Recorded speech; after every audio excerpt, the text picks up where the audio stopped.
Good morning, everybody. See already a couple of ministers coming in. Please have a seat, dear colleagues. We have to start on time. Please have a seat right now.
Good morning. Good morning. I would appreciate if you can take your seats. We are going to start now.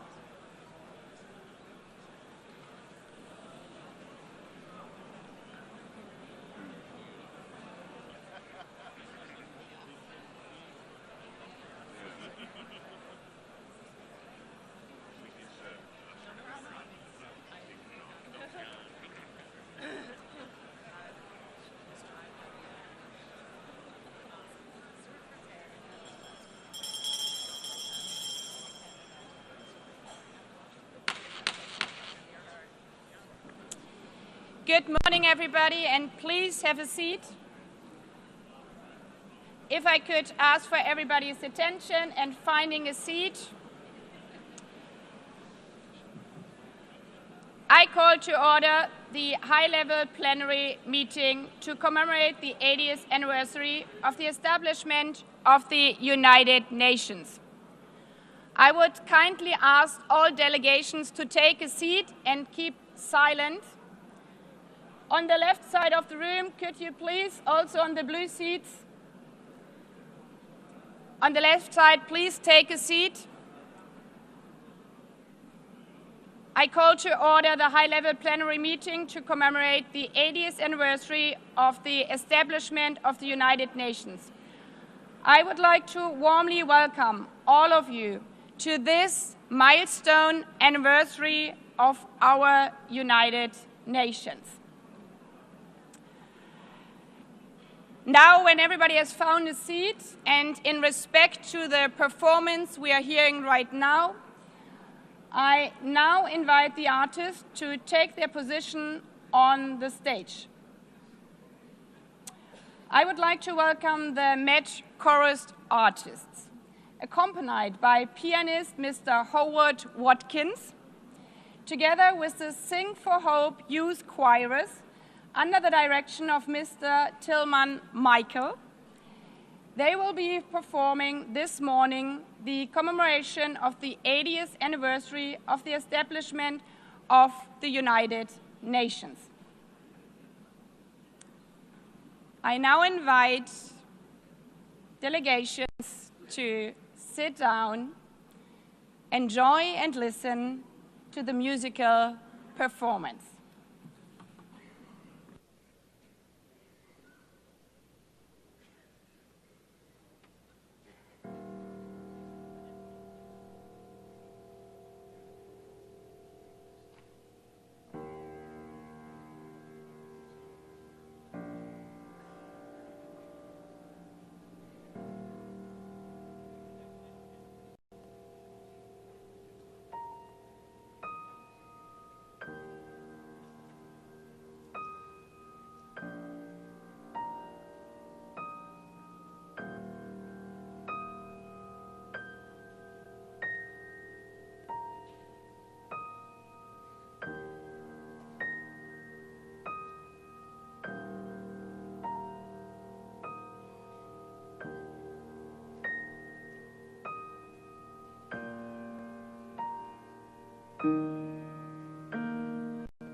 Nations in ruins.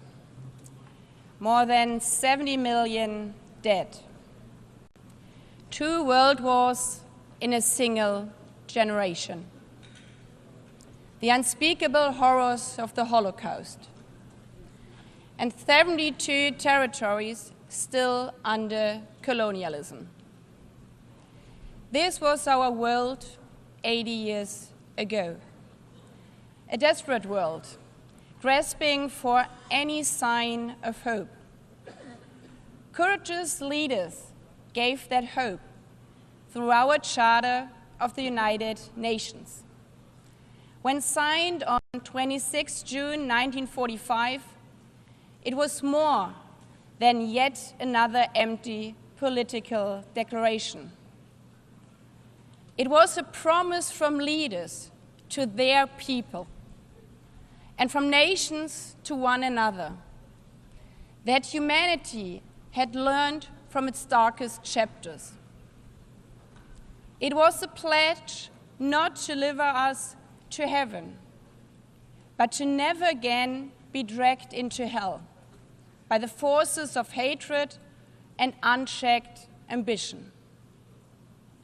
An acknowledgement that our failures came not from a lack of power, but from complacency.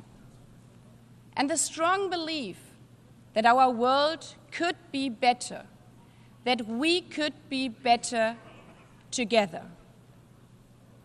In the darkest moments of history, our grandmothers and grandfathers had the humility, grace, and I dare to say good sense to put aside their differences, their self-interest and their resentments, and to agree to work together. When faced with a crossroads, they chose the right path, the path of hope. But hope is not blind optimism. It's not the guarantee that everything will work out.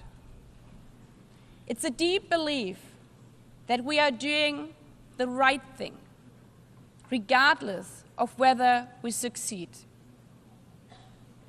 Today, the hours indeed feel dark once again. We stand at a similar crossroads.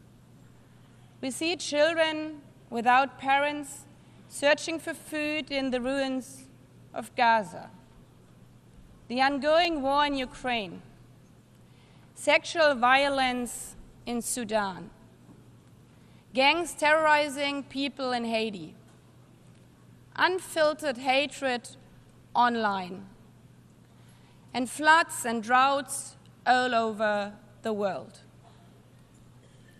Is this a world envisioned in our charter? Do we really need to relearn the hard lessons? Today is not about celebrating.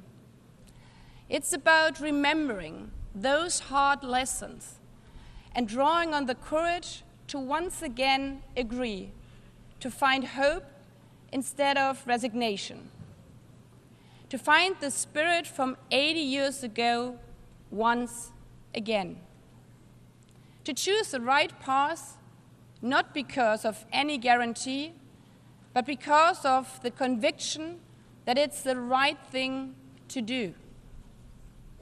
Mr. Secretary General, Excellencies, Heads of States, ladies and gentlemen, allow me to thank the artists, especially the young artists, for their wonderful performance, which have set the tone for our event. Today, as we mark 80 years of our United Nations, we are once again standing at a crossroads. We cannot take the easy path and simply give up. We have to choose the right path to show the world that we can be better together. Not because the last 80 years were perfect, not because for 80 years, because we have tried. For 80 years, this building has stood as a monument to our shared hopes for a better future. Yes, we have disagreed, we have struggled, but we have also triumphed. For 80 years, this institution has driven progress on sustainable development, peace and security, and human rights. Today's commemoration is not the story of an institution. It's a story of thousands, perhaps hundreds of thousands of people who tried to turn hope in something real. The people who stood between war and peace and chose peace. The people who are risking their lives to deliver food in Gaza. The people who are supplying education materials to girls in Afghanistan. The people who not only wear the symbol of the United Nations, but are out there on the ground, showing how we are better together. This is why this is the theme of this 80th session, better together. It's more than a hot motto, it's a hard-won truth. It's our commitment for the next 80 years. Our commitment to not only hope for problems to vanish, but to find the courage to confront them. Better together means to act where action is hard, to choose dialogue and diplomacy when division is easier. Hope at this 80th anniversary means that this session is not remembered not only for its milestone year, but as a moment when we called on extraordinary resolve equal to the extraordinary challenges we face. We owe this to the people, to the men and women, boys and girls who are not giving up, even in the darkest hours of war, who look still to the streaming blue flag for hope, the flag of our United Nations. Not perfect, not finished, but always better together.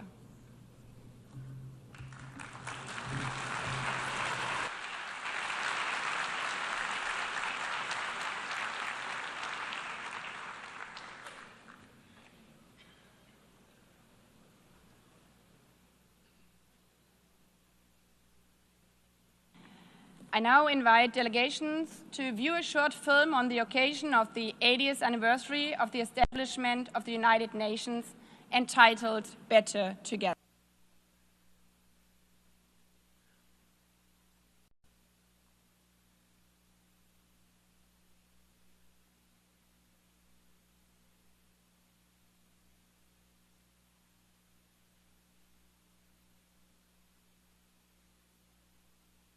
Chose peace.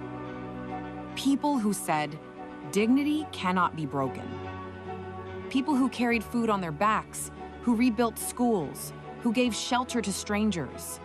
People who stood for the earth before it was too late. And the people who will carry it forward. The young, the unheard, the unstoppable. For 80 years, this has been and will be the work of humanity. Not perfect, not finished, but always better together. 80 years and more for peace, human rights, and sustainable development. UN. Better together. I give the floor to His Excellency Antonio Guterres, Secretary General of the United Nations.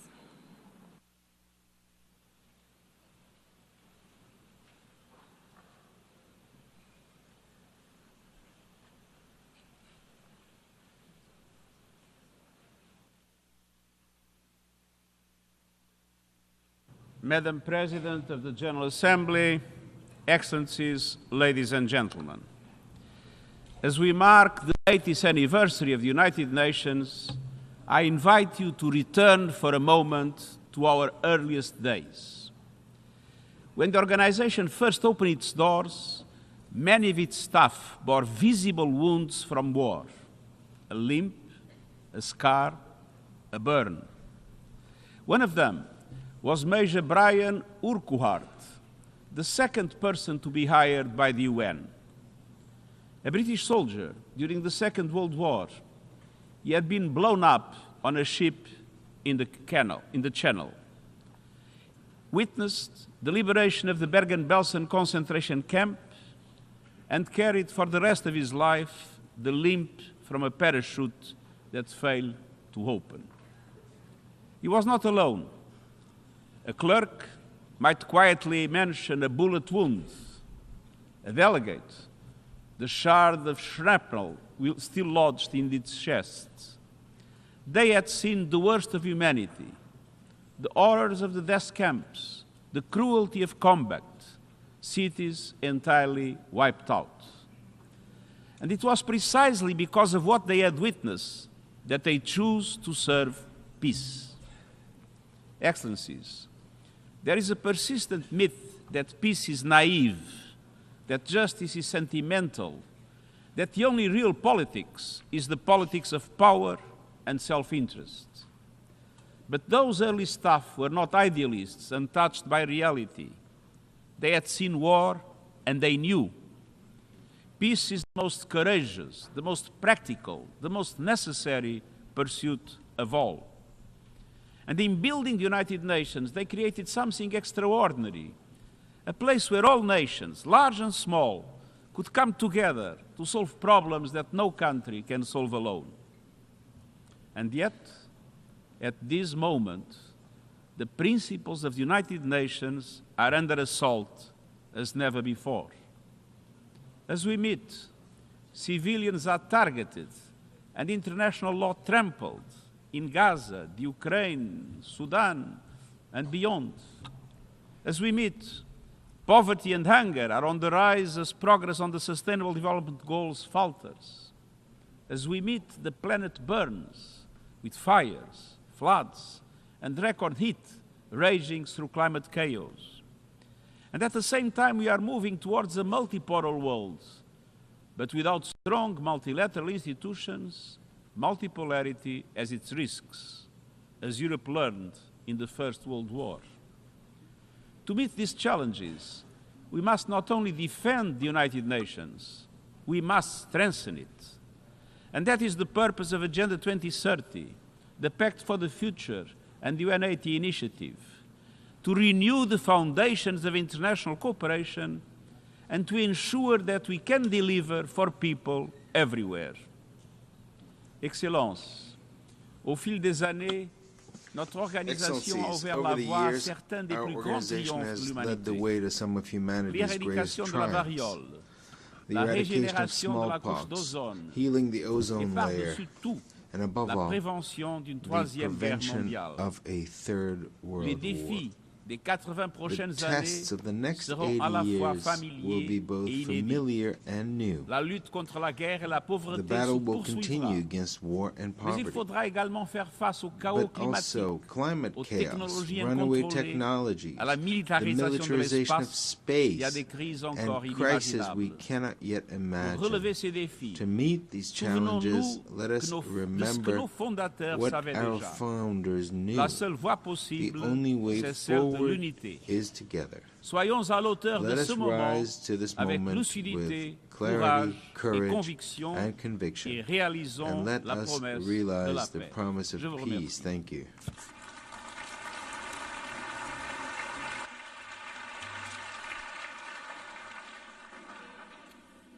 I thank the Secretary General. I have the honor now to give the floor to Her Excellency Ellen Johnson Sirleaf, former President of Liberia, 2011 Nobel Peace Laureate, and Africa's first elected female head of state, a champion of peace, justice, and democratic governments, a former United Nations staff member, and a steadfast voice for multilateralism.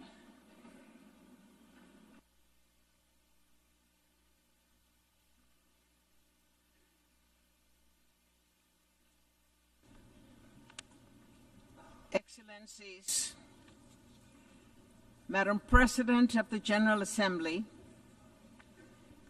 Secretary General, distinguished delegates, friends, I'm honored to address this high-level meeting on peace and security as part of the UN 80th anniversary. 80 years after the founding, we must recommit to the Charter, to our common security, to the belief that nations can choose dialogue over destruction. We begin in Africa, our shared cradle of resilience and hope, where democracy is weakening, where fractures across borders from Sudan to the Sahel to the Great Lakes strain our regional architecture. Yet, across Africa, communities stand up to extreme violence. Regional bodies mediate transitions, and women's groups negotiate truces when the state is distant and humanity is near. We have learned hard lessons. Prevention costs less than reconstruction. Reconciliation is a process, not an event. Peace agreements require institutions and citizens to be real. When guns fall silent, skills training, jobs, justice, and dignity must follow swiftly. Liberia's story illustrates UN-led progress and success. The largest peacekeeping force joined Africa's forces to disarm fighters, support elections, reform security institutions, and create space for reconciliation and growth. India's all-female formed police unit strengthened protection and public trust. The mission ended with Liberia standing on its own feet, out of war, into a fragile peace with accountability, inclusive dialogue, and economic opportunity for young people. We must acknowledge that the multilateral architecture built to shield future generations from war is underperforming. That global leadership lacks a unified effort to respond to a technological enabled world. Commemoration without candor is unaffordable. The world asks whether this House will protect civilians and uphold international humanitarian law. These are not words of despair. They are summons to repair. Our answer must go beyond words. It must translate into actions felt by a family in a tent, a nurse in a clinic, a child in school. A call for change, a renewed vision of collective security, and a broader approach to the triple planetary crisis and worsening inequality. The call for the new design of a new vision, better together, must ensure immediate protection of civilians, finance for conflict prevention, proposals that pay real people, leaders who are audible and accountable, women at the table with budgets that guarantee their participation in all peace negotiation delegations, and the de-weaponization of the information space. None of this is beyond our reach. It demands humility to listen, courage to compromise, persistence to implement. Peace is not built only in conference rooms, but in classrooms where girls learn without fear, clinics where mothers deliver safely, markets where youth find dignified work, courts where law is fair, and in daily acts of neighborly coexistence. 80 years on, the United Nations founding generation would ask if we are still worthy of the hopes inherited. Our answer must be yes. Not because the world is less dangerous, but because our determination is stronger. Better together. Your theme,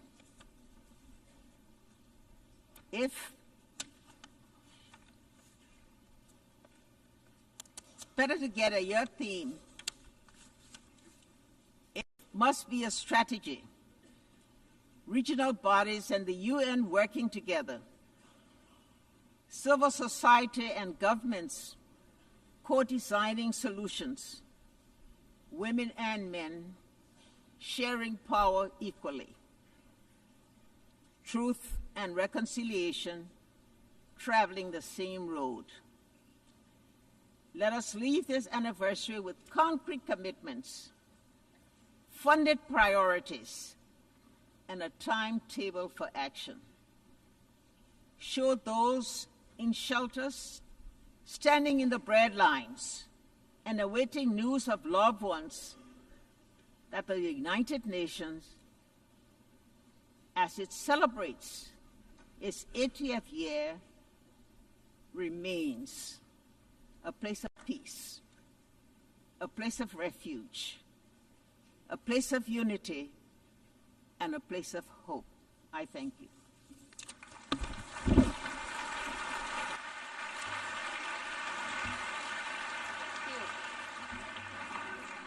I thank Her Excellency Ellen Johnson Sirleaf for your strong and wise words. I now give the floor to Her Excellency Gro Harlem Brundtland, former Prime Minister of Norway, former Director General of the World Health Organization, a medical doctor committed to health as a human right, and instrumental in placing sustainable development at the forefront of our international agenda.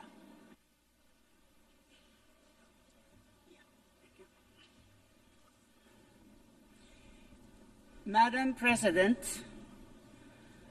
Secretary General, Excellencies, ladies and gentlemen, it is a great honor for me to address you marking the 80th anniversary of the United Nations. I was born at the cusp of the World War II. My parents were both active in the resistance against the Nazi occupation of Norway, and we had to flee the country. Some of my earliest memories are from Sweden, where my parents worked for Norwegian refugees. And I grew up in a Europe where the ravages of war were still clearly visible, where millions carried terrible scars on their bodies and their souls. It is against this background that the UN was founded, not as a symbol, but as a solemn promise. A promise to equip humanity with legal and diplomatic tools to prevent wars of conquest and domination. A promise to enshrine universal human rights as a bulwark against totalitarianism, racism, and oppression. A promise to foster peace, development, and dignity for all people. So, Madam President, let me highlight two areas where the UN has made an undeniable difference that also are part of particular importance to me personally. First, sustainability. When Secretary General Javier Pérez de Cuéllar asked me to chair the World Commission on Environment and Development, I accepted with great humility. And I am very proud of the report we produced, Our Common Future. It helped cement the concept of sustainable development in our collective consciousness. Thanks to UN-led efforts, we started charting a path towards economic development that does not destroy the basis of life for future generations, our climate and our natural environment. But we are today exceeding the planet's boundaries and approaching tipping points where there is no way back. Over 80% of the targets under the Sustainable Development Goals are today off track. Second, President, gender equality. During the UN's International Year Women's Year in 1975, I had just entered government for the first time. Many of my male colleagues hardly knew how to deal with me. In 1979 came the UN Convention on the Elimination of All Forms of Discrimination against Women. In 1981, I became Prime Minister for the first time. In 1995, 30 years ago this month, I delivered my address at the 4th World Conference on Women in Beijing. I spoke of the moral and economic imperative to end gender apartheid. I believed too optimistically that we would have come further by now. I did not foresee the intensity of the pushback that would come. Even today, there are countries where not a single woman sits in the highest decision-making bodies, including among the P5. But despite such adversity, the UN has methodically worked to strengthen the position of women through education, through microfinance, through work for sexual and reproductive rights and health, and through intense and effective advocacy work. With resolve and determination, we will get there in the end. So, Madam President, I have lived longer than most of you. I have witnessed the tangible differences the UN makes through economic upturns and downturns, political ebbs and flows. I have no patience for those who dismiss the UN as outdated. We are going through a time of great geopolitical shifts and impressive, but also frightening, technological development. The UN as our common hub for getting the facts on the table, debating and deciding on solutions, and acting is more important than ever. We owe that not just to ourselves, but to the generations to come. Thank you.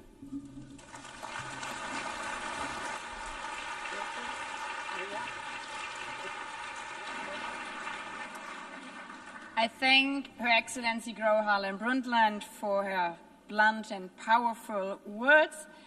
I have the honor now to give the floor to Ms. Maria Ressa, 2021 Nobel Peace Prize laureate, award-winning journalist, professor at Columbia University, co-founder of Rappler online news site, and a fearless defender of freedom of expression in the face of constant political harassment and arrests.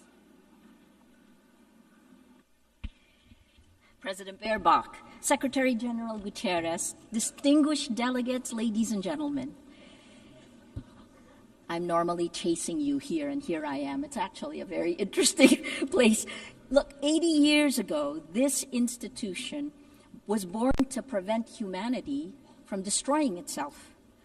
Never again, after fascism manipulated information, eroded truth, and dehumanized entire populations to enable genocide and global war. Today, we stand on the rubble of the world that was, and the challenge is to rebuild the United Nations for now, for this moment, when similar forces that led to those atrocities 80 years ago are now surging through digital platforms, insidiously manipulating us for power and profit. The biggest battle we face today is impunity, and it leads to our dehumanization in both the physical world, where wars rage from Ukraine to Gaza, and in the virtual world, where our minds and emotions are manipulated by surveillance capitalism for profit. To fight that, we need information integrity to remind us to be human. I became a journalist because information is power. But news groups lost our gatekeeping powers when an atom bomb exploded in our information ecosystem, a technological one that's silently destroying the very foundations the UN was built to protect. This is the deadliest period for journalists in recorded history. More than 240 journalists killed in Gaza alone. More than died in World War I, World War II, Vietnam, and the former Yugoslavia combined. This is unprecedented. They're targeted, and there must be accountability. We're living through an information Armageddon, where lies spread 6 times faster than facts on social media. That's a 2018 MIT study. It is so much worse today with generative AI. And the 3 sentences I've said over and over since 2016, without facts, you can't have truth. Without truth, you can't have trust. Without these 3, we don't have a shared reality. We can't begin to solve any problems, let alone the existential ones you heard from the speakers before me.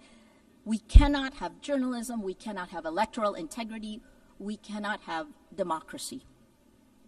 This is manipulation of human behavior at the cellular levels of our countries.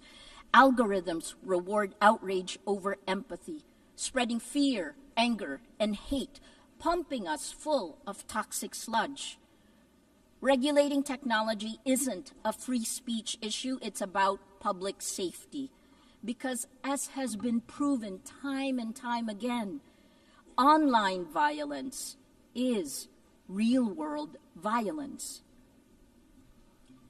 As a Filipino, I'm proud that my country was a charter member of the United Nations, one of only 3 Asian founding nations. Our commitment to multilateralism and peace runs deep. But that legacy was tested under the Duterte administration. Among the actions it took, it filed 11 criminal charges against me in a little over a year. Until today, I still need Supreme Court approval to be here. But I'm here.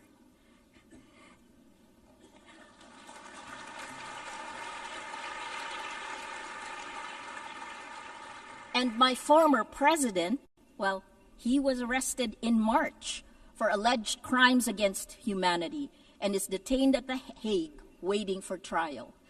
Impunity ends. The rule of law, championed now by the Philippines as it chairs the 6th Committee on Legal Questions, ultimately prevailed. We moved to it. The trends are clear.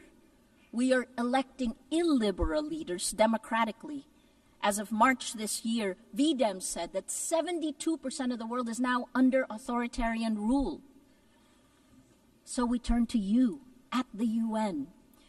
It has its critics because you have to move faster. Security Council votes paralyze action on major crises. Outdated representation excludes rising powers. Bureaucratic processes respond too slowly to urgent threats. But as you know, the solution isn't to abandon multilateralism, it's to strengthen it by addressing the very impunity that undermines international law. At this time of creative destruction, I implore you to create. Here are 3 solutions. First, end big tech impunity through global accountability. We need binding standards for international to restore and regulate information integrity, just as we have for nuclear weapons and climate change.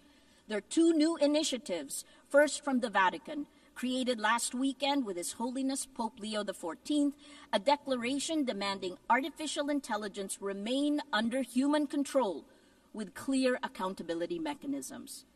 The second one will be launched later today, a global call for AI red lines, which more than 200 of us have signed. We urge your governments to establish clear international boundaries to prevent universally unacceptable risks for AI, at the very least define what AI should never be allowed to do. Second, build alternative infrastructures for trust. It isn't just big tech that failed to protect the public in the virtual world. It's also you, the governments. At Rappler, we built a chat app using open source protocols. Countries that care about data privacy, France, Germany, all their government websites are on the Matrix protocol. It allows real people to talk to real people without manipulation. The vision is a global federation of trusted news organizations, because this is how journalism will survive and how we begin to build infrastructures of trust. Finally, the third one, create. Create, that's our word today. Invest in comprehensive solutions. Let your imagination run. 3 examples that's happening now. More than 3/4 of UN members now recognize Palestinian statehood, showing that international law can advance despite impunity.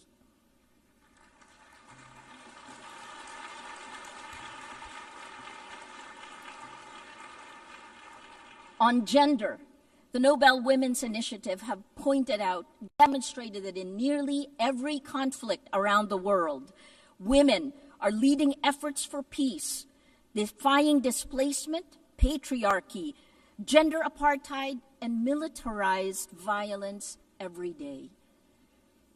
And finally, on Wednesday, Demokrasya Siempre, 20 nations will pledge to strengthen democratic institutions and fight for information integrity. More than 40 Nobel laureates we have gathered together to support this multilateral initiative led by the Global South. Information integrity is the mother of all battles. Win this, and we can win the rest. Lose this, and we lose everything. Please choose courage over comfort, facts over fiction, hope over fear. A lot has changed since the UN was created 80 years ago. But its values, peace, human rights, justice, rule of law, these are more essential today than ever. It is time to create again, to build better. Together, please Act now, before it's too late. Thank you.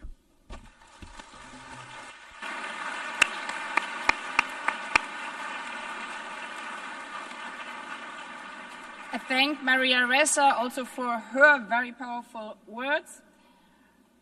I now invite Ms. Mariam Burka, United Nations Global Advocate for Peace and youth leader, whose work bridges art, activism, championing women's rights, youth empowerment, and peace building, to recite a poem.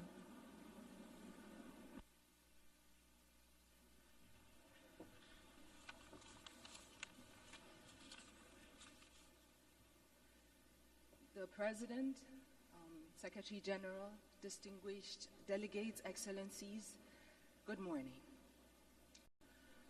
Walking these halls, I realized that the United Nations was not built from harmony.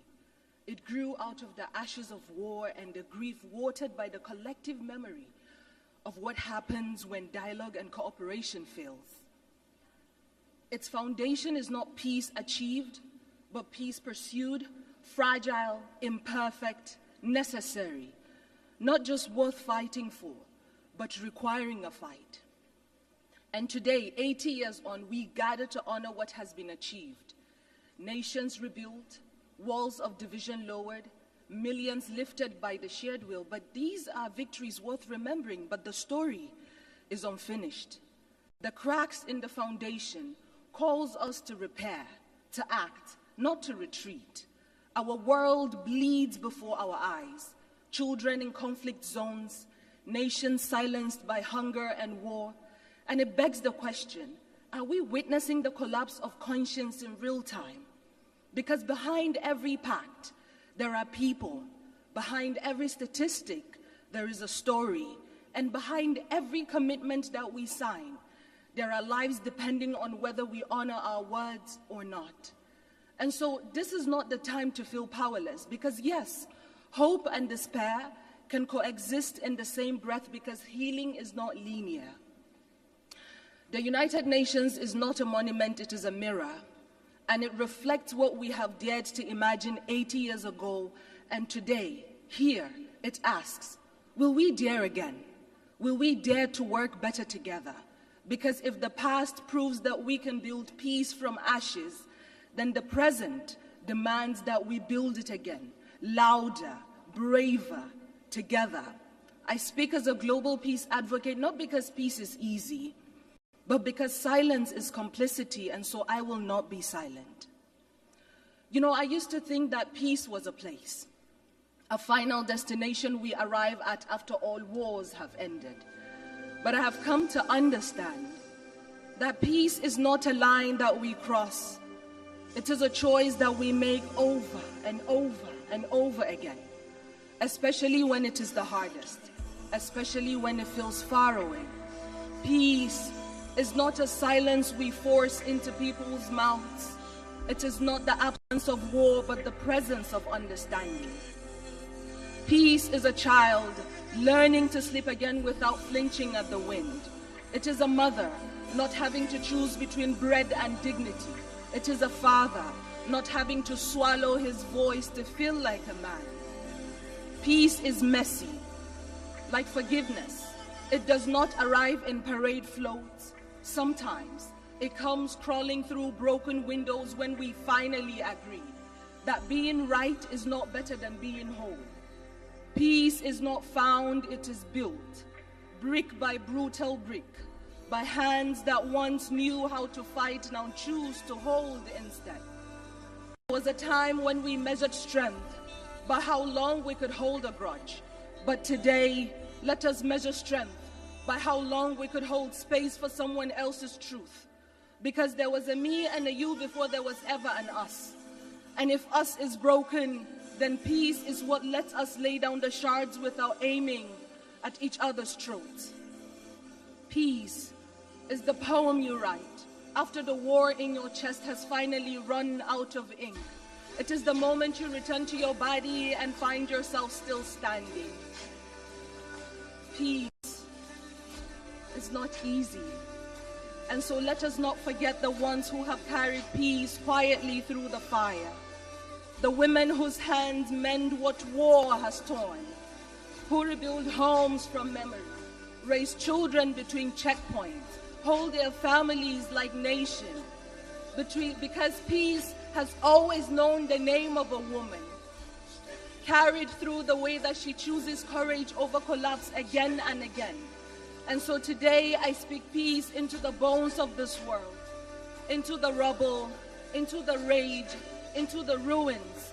Because if war teaches us how to shatter, then peace must teach us how to stay soft, to stay human. And perhaps what makes us human is not that we always succeed in peace, but that we dare again and again to seek it, refusing to let our brokenness be the end of our story. Thank you.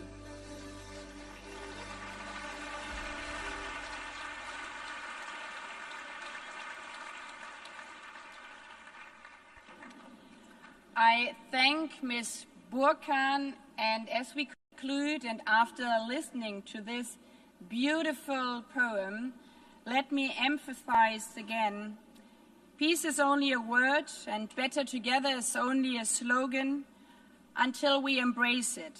So I invite you to embrace and live up to be better together over this 80th session. This is not the story of an institution. It's the story of people. People who stood between war and peace and chose peace. People who said, dignity cannot be broken. People who carried food on their backs, who rebuilt schools, who gave shelter to strangers. People who stood for the earth before it was too late. And the people who will carry it forward. The young, the unheard, the unstoppable. For 80 years, this has been and will be the work of humanity. Not perfect, not finished, but always better together. 80 years and more for peace, human rights, and sustainable development. UN. Better together. Before adjourning this meeting, I would like to remind delegation that the high-level meeting on the 30th anniversary of Fourth World Conference on Women will begin immediately in this hall. Delegations are therefore requested to remain seated while the stage is being prepared for the next meeting. The high-level plenary meeting to commemorate the 80th anniversary of the establishment of the United Nations has concluded. I thank you. The meeting is adjourned.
Distinguished delegates, please take your seats. We are going to start now.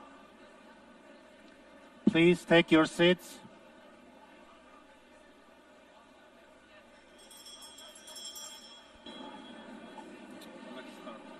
Good morning to those of you who just came into the room, and good to see the others again after our anniversary session.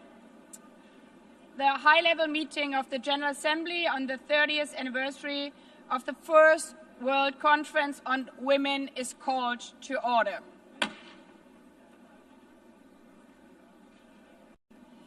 Heads of states and government, Secretary General of the United Nations, Excellencies, distinguished delegates, distinguished participants.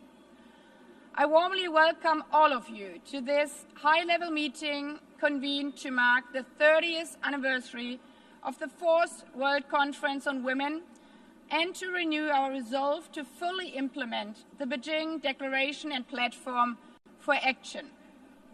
This high-level meeting is held on the theme Recommitting to, Resourcing and Accelerating the Implementation of the Beijing Declaration and Platform for Action to achieve gender equality and the empowerment of all women and girls, in accordance with General Assembly Resolution 79/288 of 7th May 2025. Allow me now to make a statement as President of the General Assembly.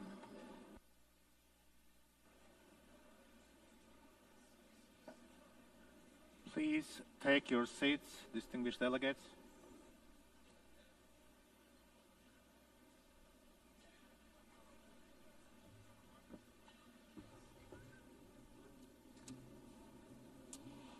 Human rights are women's rights, and women's rights are human rights, once and for all.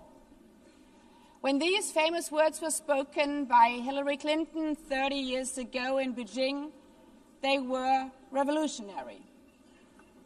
But if our daughters heard this today, wouldn't they rather think, why would women's rights not be human rights? Our daughters, who are the fastest sprinter in their high school, our daughters who are CEO of an AI startup, our daughters who have watched their mothers become the first female president of the Marshall Islands, of Namibia, North Macedonia, Peru, of Slovenia or Suriname. All presidents joining us here today. For so many of you, of us here in this room, we hold these positions that when we ourselves were young seemed unattainable, but are now almost normal for the next generation. Because we stand on the shoulders of giants, on the shoulders of women who paved the way forward also for us, towards a world in which our daughters today regard women's rights, our human rights, as a simple fact, not as something revolutionary. Mr. Secretary General, Excellencies, feminist leaders, ladies and gentlemen, today we celebrate the courageous women who fought for every single phrase, for every single word in the Beijing Declaration. Their fight paid off. The Beijing Declaration was a watershed achievement advancing women's rights, resources, and representation. As Mama Mongella, how she was called, stated in 1995, a revolution has begun. There's no going back. Yet, 30 years later, the revolution remains unfinished. When the phrase "She runs like a girl" is hailed as an insult. When highly qualified CEOs are called diversity hires. When a female world leader is attacked on social media, not for the speech she gave, but for the wrong high heels she wore. That is when we remember how far we still have to go. There's no country in the world where women's rights are fully equal to men. And there are still too many places where even speaking about women's rights is a matter of life and death. Just weeks ago in Afghanistan, after the deadly earthquake, women and girls were left trapped in rubble as male rescuers were forbidden from touching them. As one survivor said, "Being a woman here means we are always the last to be seen."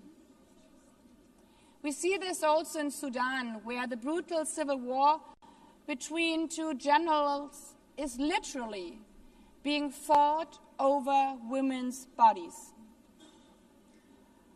I still have her voice in my ear when one mother told me, while I was sitting with her in a refugee camp, that she wishes that they all would have been simply killed instead of having to see her daughters being raped over and over again.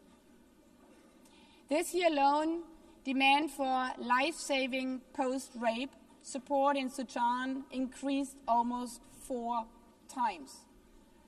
And this is no exception.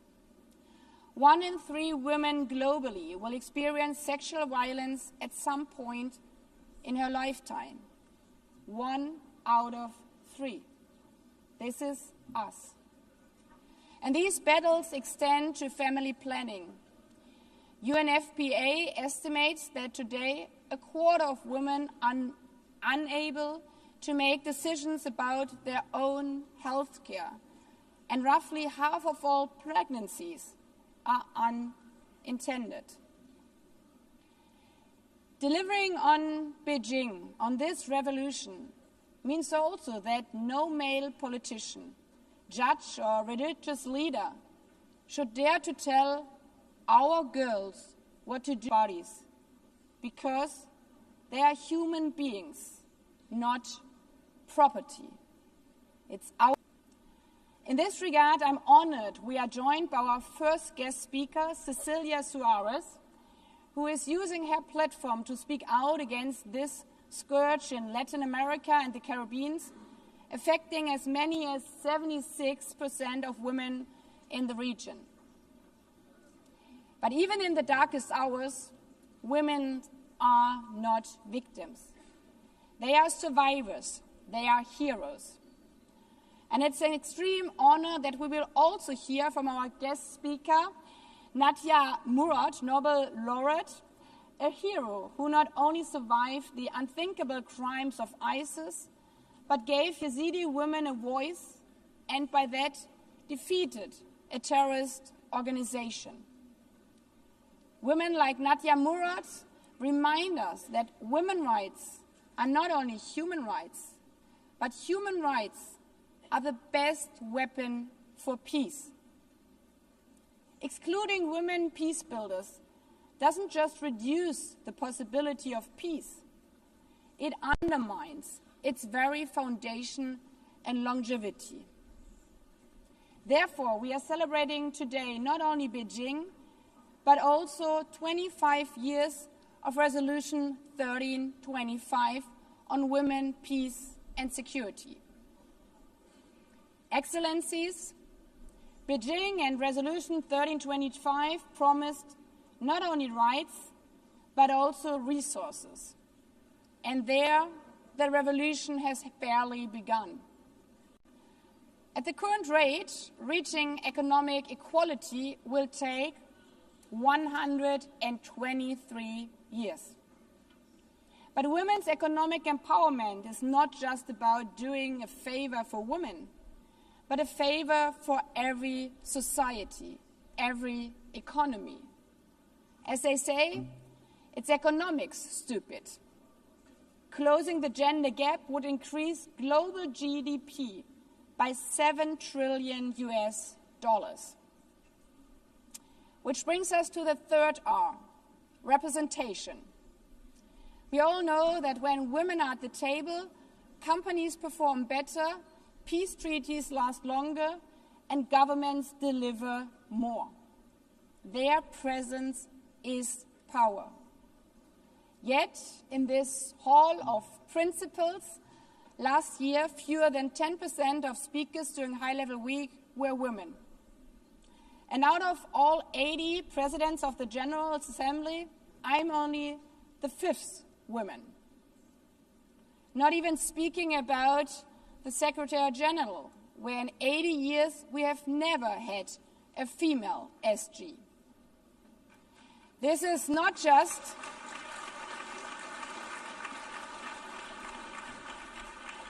This is, as we can hear, not just a matter of representation, it's a matter of credibility to practice what we preach.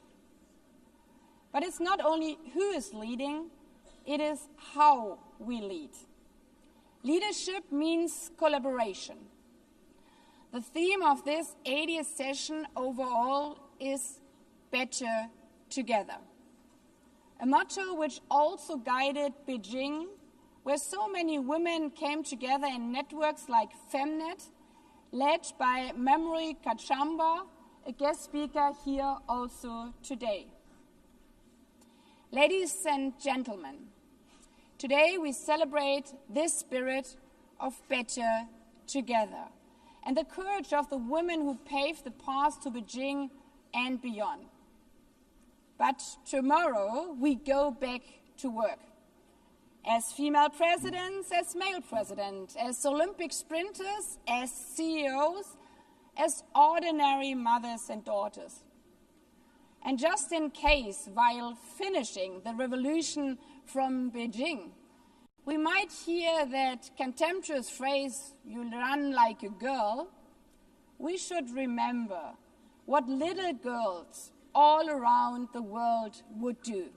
Exactly that. Proudly run like a girl, fast as hell, even in high heels, showing that women's rights are always human rights, that they are our rights, our future.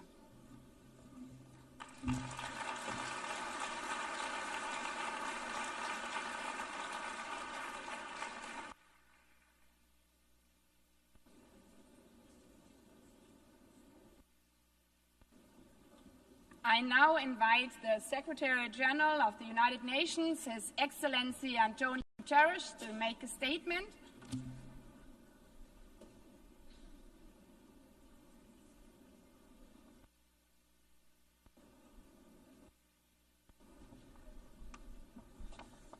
Madam President of the General Assembly, Excellencies, dear friends. 30 years ago, the world came together to affirm that the rights of women and girls are not separate, secondary, or negotiable. They are human rights. The Beijing Declaration and Platform for Action is the most ambitious global political commitment on women's rights ever achieved. And it has helped to power advances in some critical areas: legal protection, political participation, education, maternal mortality, recognizing the need to tackle violence against women as a global priority, and more. But progress has been slow and uneven, and no nation has achieved full equality for women and girls. Sustainable Development Goal 5, gender equality, is lagging far behind. Hard-won gains are now under attack.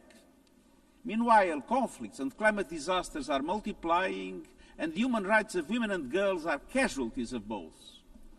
Cultural and structural barriers remain entrenched, and technology is spreading hate like a virus.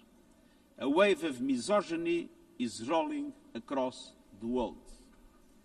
Let us be clear.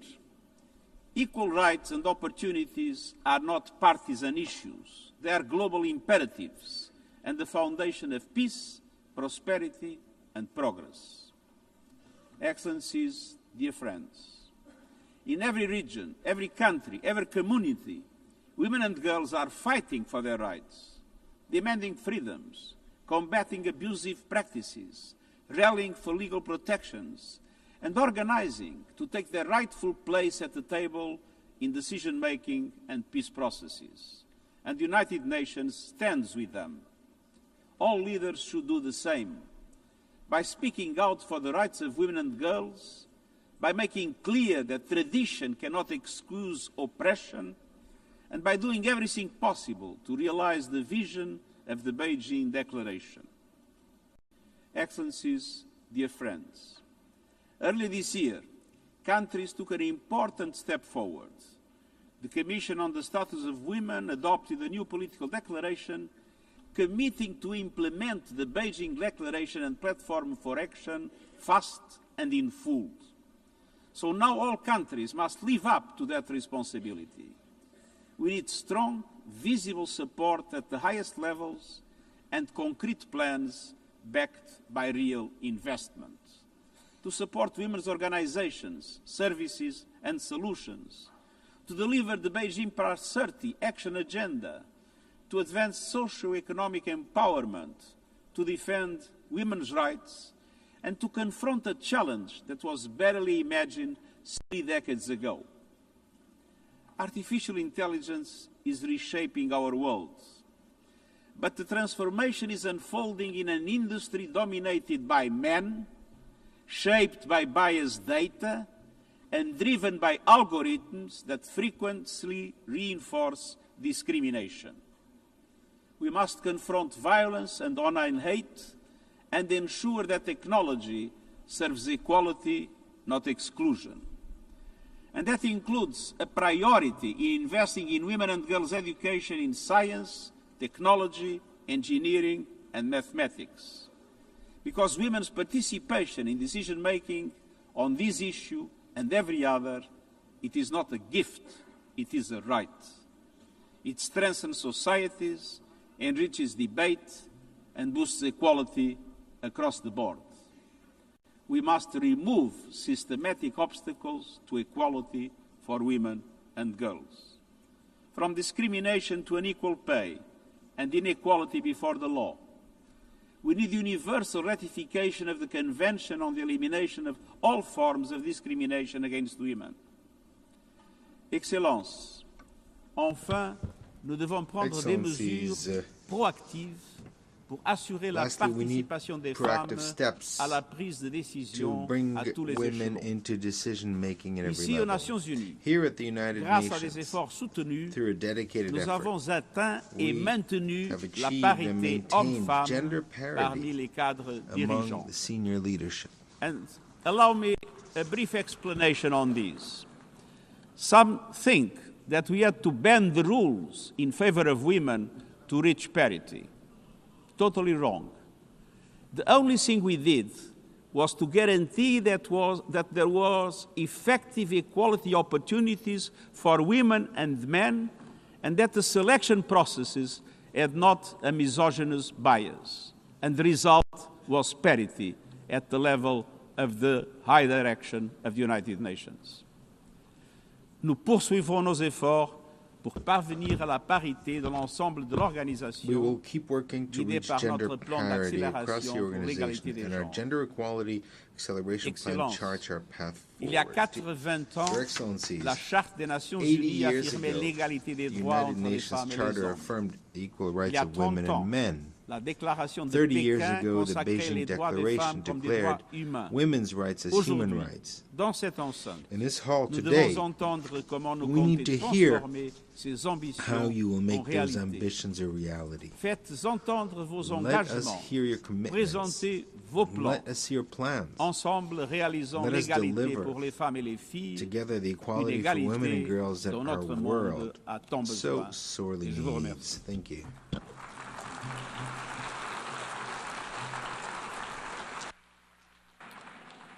I thank the Secretary General I now invite Her Excellency Huang Shouwei, Deputy Head of the National Working Committee on Children and Women of the State Council of China, as host of the 4th World Conference on Women, to make a statement.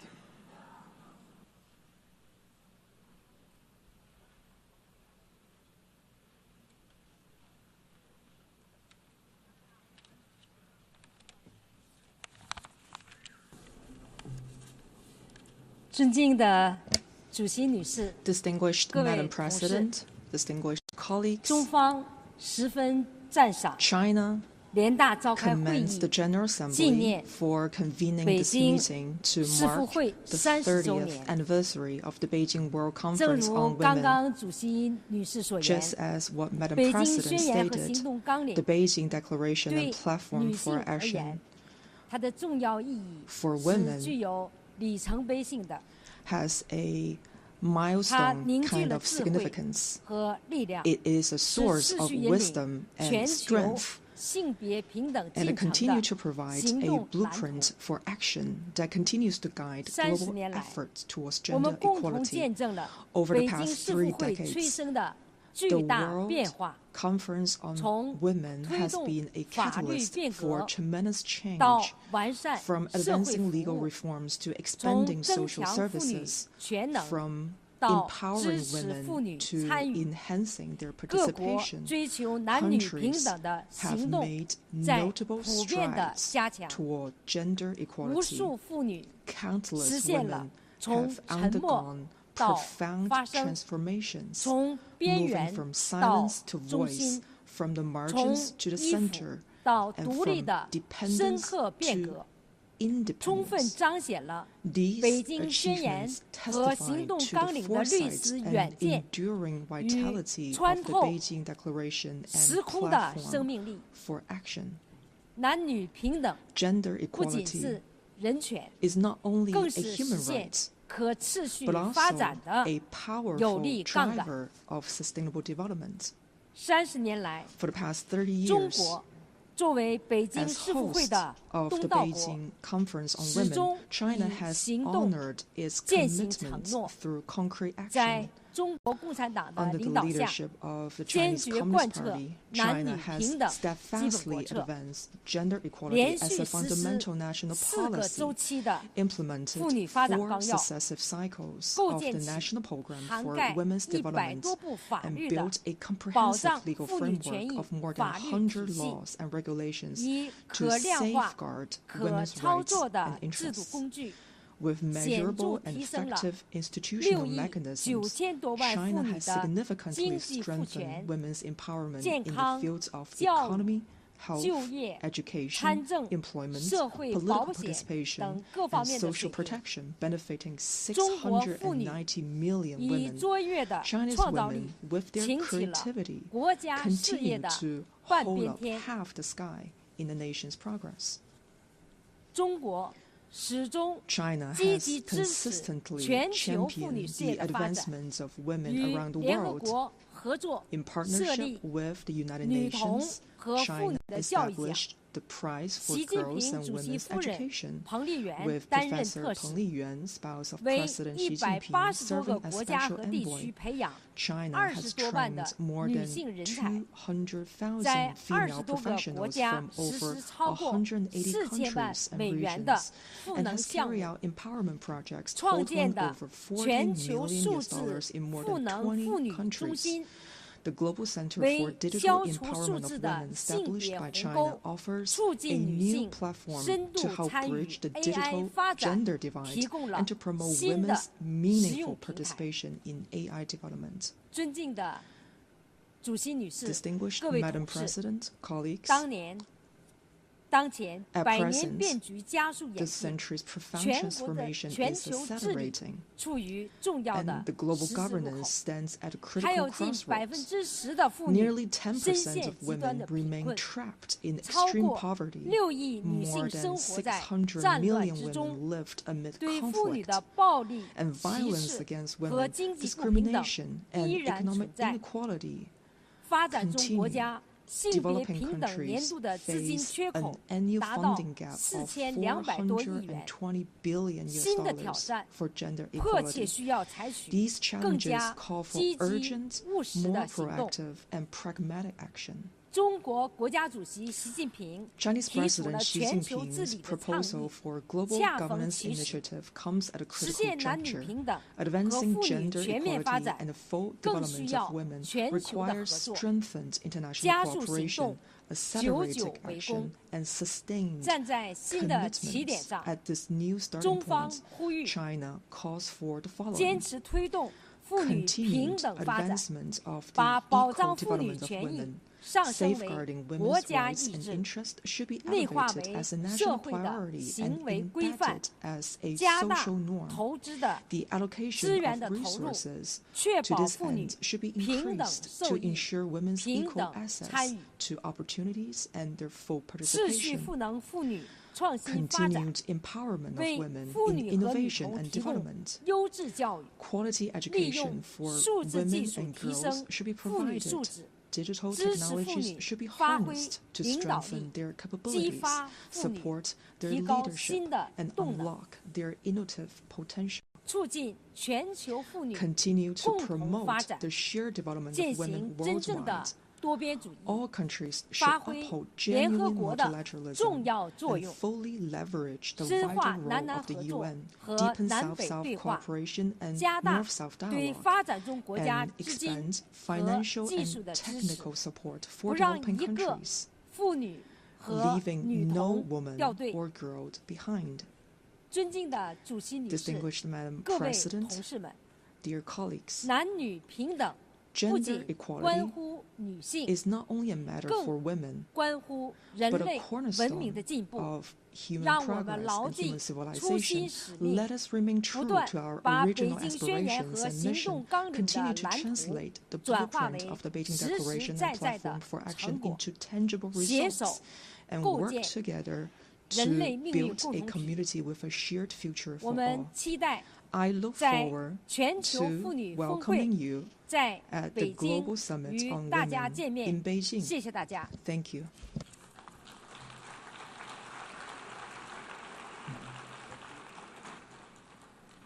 I thank the Deputy Head of the National Working Committee on Children and Women of the State Council of China. I now invite Ms. Sima Bahous, Executive Director of the United Nations Entity for Gender Equality and the Empowerment of Women, to make her statement.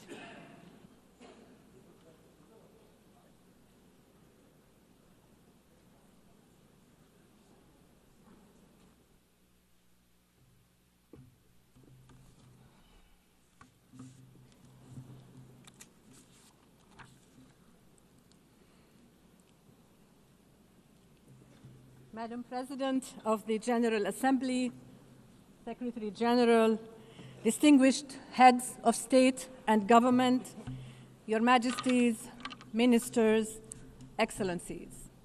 30 years ago, the Beijing Declaration and Platform for Action changed the world.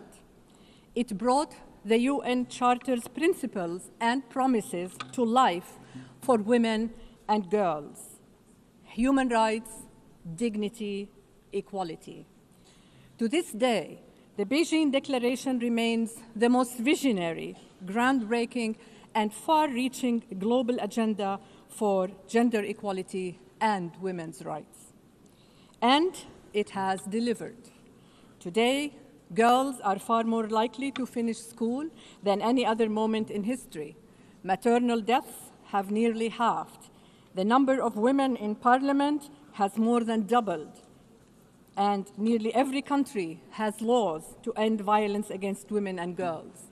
And in just the last 5 years alone, nearly 100 discriminatory laws have been reversed.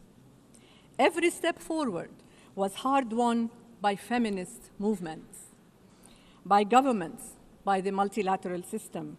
And every step forward proved the same truth: gender equality works. But progress has not been fast enough, wide enough, or deep enough. and in too many places it is being reversed. On our current path, 351 million women and girls will still live in extreme poverty by 2030. And today, 676 million women and girls live within reach of deadly conflict, the highest recorded since the 1990s. Women and girls in crises suffer unspeakable atrocities, hunger and violence from Afghanistan, the DRC, Gaza, the Sudan, Ukraine, to Yemen and beyond. Women and girls bear the brunt of crisis. We owe it to them to spare no effort in the pursuit for peace.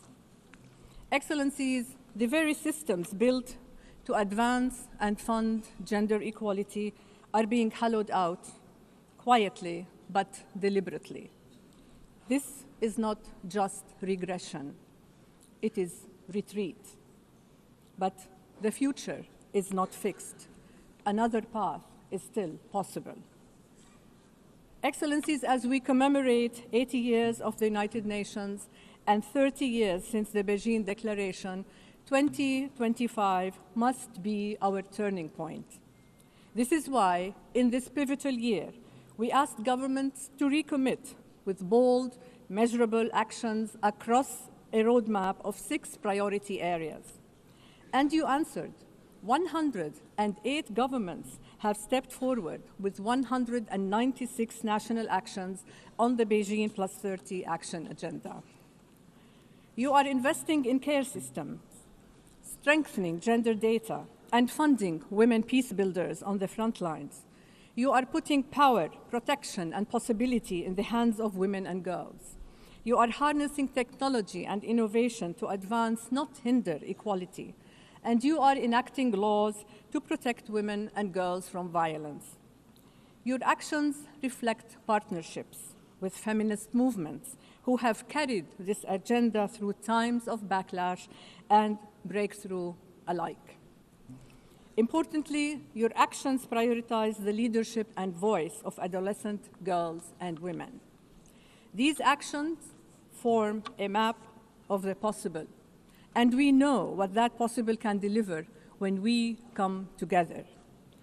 Just this past week, you took another step forward together when you adopted by consensus the resolution to revitalize the Commission on the Status of Women, a timely legacy of Beijing Plus 30.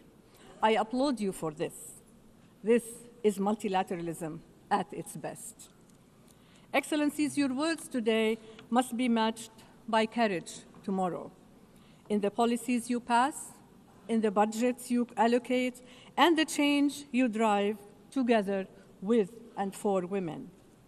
Because gender equality remains a unifying force for the world. Let history remember 2025 as the year we stood our ground for ceasefires, for peace, for justice, for equal rights, for sustainable development, and for prosperity for all women, for all girls, for all humanity. I thank you.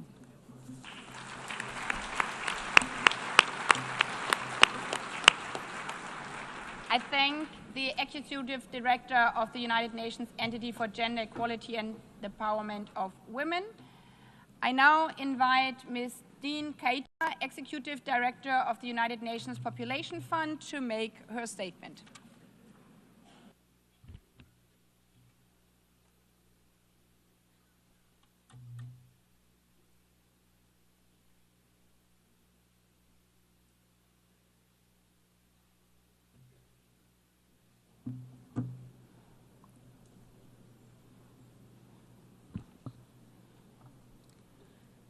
Mr. Secretary General, Madam President, Excellencies, esteemed colleagues. 30 years ago, in Beijing, the world pledged to achieve gender equality and women's empowerment. 1 year earlier, at the International Conference on Population and Development in Cairo, government affirmed that sexual and reproductive health and reproductive rights are a precondition for women empowerment and essential to dignity and development. Population, sexual reproductive health and rights, and gender equality are inextricably linked. Beijing and Cairo go hand in hand, mutually reinforcing and universal. Today, we gather not only to commemorate, but also to thank the member states for their effort. While significant progress has been made, it is fragile. Too many women still die giving birth. Too many women and girls are denied safety and opportunity. Millions of youth and marginalized people do not have their most basic needs met.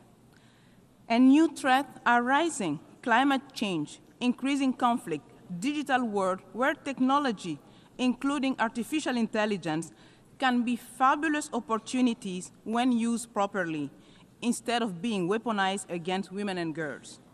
Demographic shifts are reshaping societies.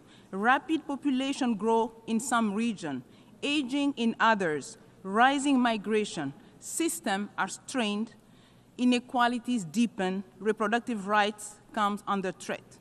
Excellences, je m'adresse à vous aujourd'hui en tant que nouvelle directrice exécutive de UNFPA. J'assume cette responsabilité avec humilité et détermination, déterminée à protéger les acquis, à défendre haut et fort les droits humains, à aller plus loin ensemble, afin que les promesses faites à Beijing et au Caire soient enfin tenues. Le Fonds des Nations Unies pour la population se tient à vos côtés, aux côtés de nos partenaires des Nations Unies, de la société in the United Nations, civil society, and particularly women's organizations and networks as they continue their tireless work to promote the rights and choices of women and girls in all their diversity. UNFPA's contribution to these efforts is unique. As a public health and population agency, we work to ensure that every woman and girl can live free from violence and decide freely on her future. Sexual and reproductive health and rights are the foundation of equality in our society, the best investment in the better, fairer world envisioned in the 2030 Agenda. Honor Beijing and Cairo with urgent action. Under our Secretary General leadership, we look forward to delivering as one with our sister agency on the ground. Let us recommit to do better together and make sure that no woman should die while giving life. Let's invest in right and choices, the foundation of justice, prosperity, and peace. Merci. Merci. I thank the Executive Director of the United Nations Population Fund. I now invite Ms. Hala Haidar, Chair of the Committee on the Elimination of Discrimination Against Women, to make her statement.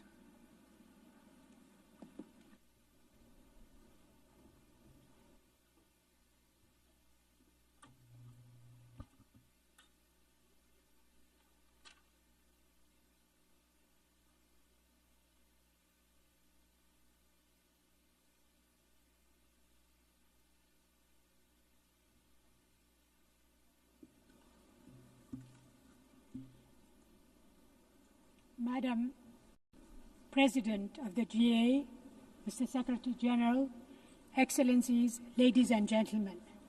30 years after Beijing, it must be said loud and clear, gender equality is not a favor. It's not optional.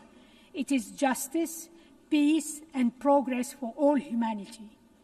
Beijing gave us a powerful blueprint. It mandated the world to tackle 12 urgent areas: poverty, education, violence, decision-making, among others, and it transformed global policies. We have made gains, stronger laws against gender-based violence, more girls in schools, and a growing recognition that women's rights are human rights. But let us be honest, we are at a crossroad. Around the world, we witness a backlash against women's human rights, their underrepresentation in decision-making, online abuse, and discrimination against women being coded into new technologies. Moreover, we are horrified by the impact of conflict on women and girls. This is why CEDAW, the committee and the convention, matters more than ever. Beijing gave us the vision. CEDAW gives us the compass. The convention is legally binding. It holds states to account and measures progress and turns promises into rights that cannot be taken away. CEDAW covers every Beijing priority, defends women's economic rights, access to resources, calls for education, a force of transformation, places gender-based violence against women at the center of its concern and demands action. It advances women's voice in peace and security processes, and in that regard, CEDAW has just published an addendum on WPS. And with General Recommendation number 40 on the equal and inclusive representation of women in decision-making system, whose elaboration was supported by a large number of member states, it sets a bold roadmap for 50-50 parity in decision-making, not some distant day, but now. CEDAW is not a bystander. It's a driving force. It is addressing many emerging issues faced by women and girls in conflict, online abuse, stereotypes, and the gendered impacts of climate change. So today, let us stand together and say we will not go back. We will not allow the progress of the past 30 years to be undone. We will renew our commitments, demand accountability, and keep pushing until every woman and girl can live in freedom, equality, and dignity. Beijing gave us the blueprint. CEDAW gives us the compass. Today, as we celebrate Beijing Plus 30, I call on every government in every institution and every one of us. Let us turn today's momentum into a movement. Let us act united, boldly, urgently, until equality is no longer a dream, but the lived reality of every woman and girls everywhere. I thank you for your attention.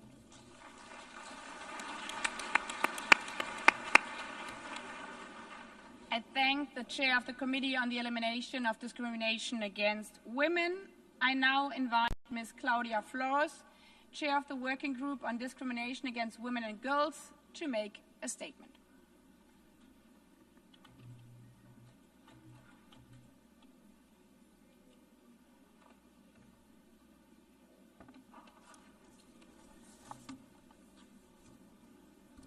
Excellencies, distinguished delegates and colleagues, it is an honor to join you in my capacity as chair of the UN Working Group on Discrimination Against Women and Girls. Thank you for including the working group in this landmark discussion. As we reflect on and reaffirm the Beijing Declaration and Platform for Action, we have both an opportunity but also a responsibility. We celebrate the gains of the last 30 years, recognizing that these victories, above all, belong to the brave women and girls human rights defenders who have pressed forward in the face of great restraints and risk. We also acknowledge the important progress achieved by member states in partnership with diverse stakeholders. As it marks its 15th anniversary, the working group has seen meaningful strides, from laws ensuring equal participation in public life, to reforms dismantling discrimination in family and cultural life, to new investments expanding women's and girls' economic rights. These advances demonstrate what is possible when states commit systematically to equality in all of its dimensions. Yet, we must also confront the reality that alongside this progress, and perhaps in response to it, a troubling wave of backlash threatens women and girls' rights worldwide, including challenges to the very concept of gender as the social and cultural norms and power relations we have built around sex. We see retrogressive narratives and policies designed to restrict rights and divide movements for dignity and equality. These are not abstract debates. They are concrete harms with grave costs for women and girls. In our most recent response, the working group, together with 30 independent mandate holders, issued a joint statement reaffirming the centrality of gender to the protection of human rights. Today, I urge states to act with determination to preserve international consensus and protect hard-won gains for women and girls. At the same time, we also recognize that these moments of challenge can be moments of opportunity. The working group remains committed to supporting states and stakeholders in advancing substantive gender equality as articulated in CEDAW. This year, through its forthcoming report on artificial intelligence and through the CREATE framework presented in its latest guidance, this framework offers a holistic and inclusive pathway to counter the gender backlash and to foster the transformation needed for a global community truly rooted in human dignity. Excellencies, while we celebrate the achievements of member states, civil society, the United Nations, all who are gathered here, we must also confront urgently and honestly what it will take to achieve gender equality. We can't afford another 30 years of effort only to see progress unravel. What is needed now is investment and political will to hold the line, the clarity to find ways forward amidst mounting challenges, and the integrity to trust women and girls as they continue to lead the way. Thank you.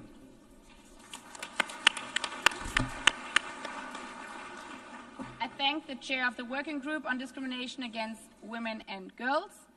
I now invite Ms. Reem Al-Salem, Special Rapporteur on Violence Against Women and Girls, its causes and consequences, to make her statement.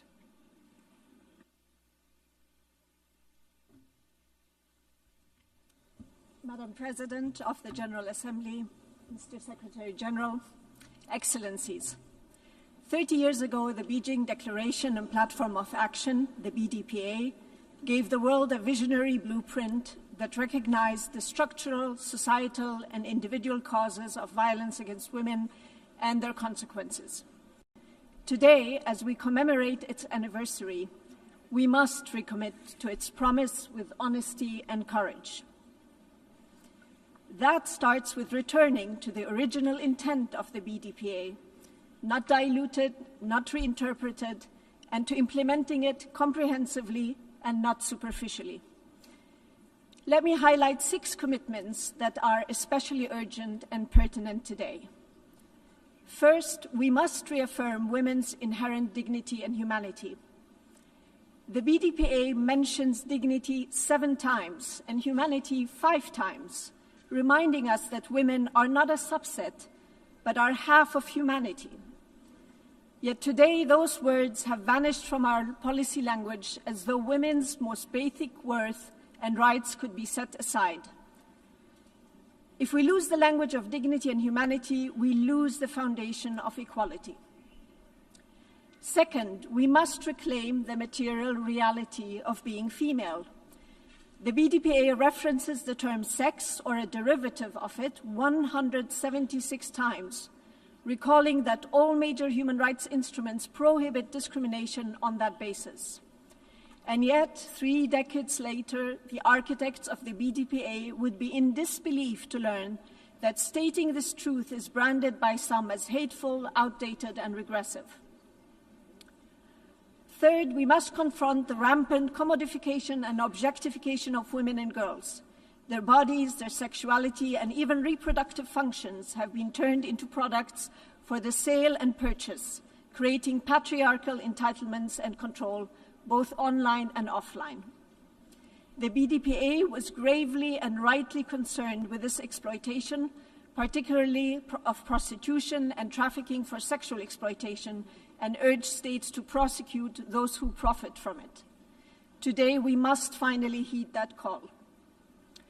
Fourth, the BDPA identified aggression, colonialism, and foreign occupation as causes of grave violations, ethnic cleansing, genocide that fall within cruelty on women and girls.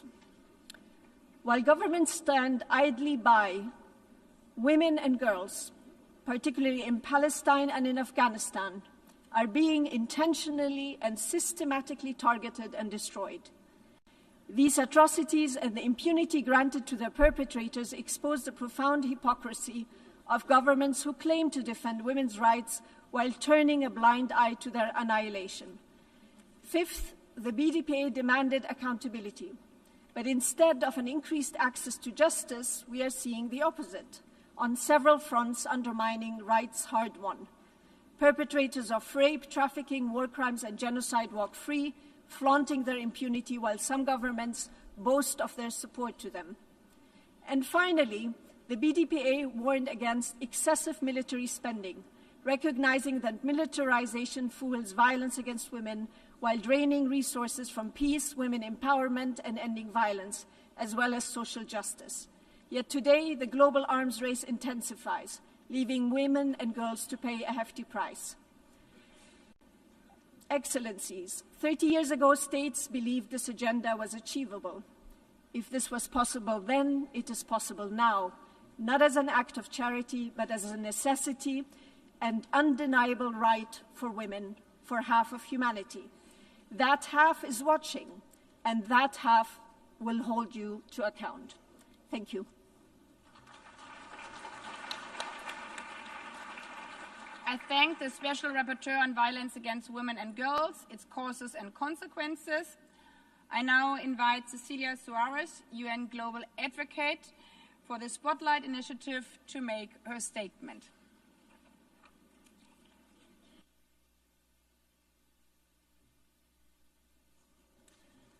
Good morning, Madam President, Secretary General, Excelencias, amigos. Nos reunimos como cada año en este mes para echar la mirada al mundo que hoy habitamos.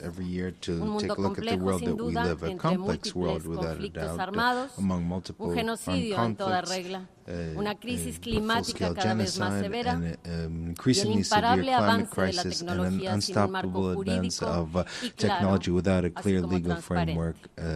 transparente. Y como cada septiembre, volvemos al tema que nos convoca, la equidad que mujeres y niñas siguen anhelando y demandando a lo largo y ancho de nuestro planeta.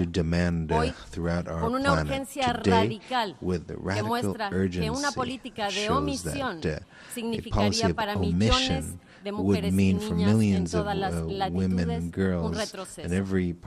No es sorpresa para nadie que la inversión global en equidad de género resulte una ficha comodín dentro de los presupuestos globales. Los números así lo demuestran. Tan solo en lo que llevamos en 2025, la lucha por la equidad de género presenta un déficit presupuestario de $420 billones. En contraste, la inversión global en gasto militar asciende a $2.718 billones. Y escúchenlo bien, 2.718 billones en armamento y guerra frente a un déficit de 420 billones en equidad de género. Es decir, el mundo hoy prefiere gastar 6 veces más en prepararse para el conflicto que en impulsar y salvaguardar a la mitad de su población, quienes, por cierto, también construimos economía. La pregunta inevitable es, ¿qué hemos normalizado para creer que tener los medios de destrucción es más importante que garantizar el desarrollo y las oportunidades de mujeres y niñas? ¿Hasta cuándo seguiremos pensando que se nos puede dejar vivir como ciudadanas de segunda? La pregunta puede sonar ingenua. La guerra es un negocio, pero también lo es invertir en desaparecer aquello que mantiene a la mitad de la población, las mujeres, lejos de su verdadero potencial dentro de nuestras sociedades y, a su vez, restringir el crecimiento de la sociedad en su conjunto. Y lo volveremos a decir. Se tiende a ver y entender esta brecha como algo que oprime, aflige y alcanza únicamente a las mujeres. Pero no nos equivoquemos. Preguntémonos, ¿qué es lo que realmente pierde un hombre cuando es educado y adoctrinado en el aparente privilegio de su masculinidad? ¿Qué es lo que tanto tememos sea visto y reconocido en ellos? La duda, la ternura, su verdadera fragilidad o su capacidad para sentir. Podría también mencionar que el 90% de las organizaciones trabajando en pro de las mujeres han sufrido recortes financieros durísimos este año. La situación es crítica. Por lo mismo, seré muy concreta. Se necesitan recursos, reformas y liderazgo. La iniciativa Spotlight ha demostrado con sus mecanismos, programas y marcos jurídicos que es posible obtener resultados positivos y concretos en esta lucha. Es liderazgo lo que se requiere de quienes hoy están aquí. from those who are un gathered liderazgo que here, impulse reformas leadership y that que con fosters hechos reforms, and se that comprometa a invertir conscientemente facts en la makes it lucha possible por la igualdad. to truly Por invest último, in the fight for a los equality, with escépticos actions rather. les pregunto, And lastly, to ¿de those who are verdad creen skeptical, I will que ask, nuestro paso do you por really este plano de la believe that existencia es tan extenso, tan largo, como para priorizar actos de destrucción frente al camino del avance colectivo donde todas y todos investing in avancemos destruction juntos? instead of investing Piénsenlo. in efforts that Thank make us all progress together? Thank you. I thank Ms. Suarez, and now I invite Ms. Memorio Kanshamba, Executive Director of the African Women's Development and Communication Network, to make a statement.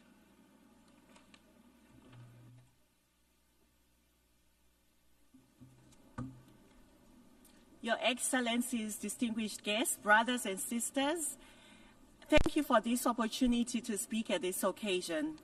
I stand before you not as a one voice, but many that carry the breath of African women and girls, from the mountains of Kilimanjaro to the shores of Dakar, the streets of Harare, and the villages of Mali.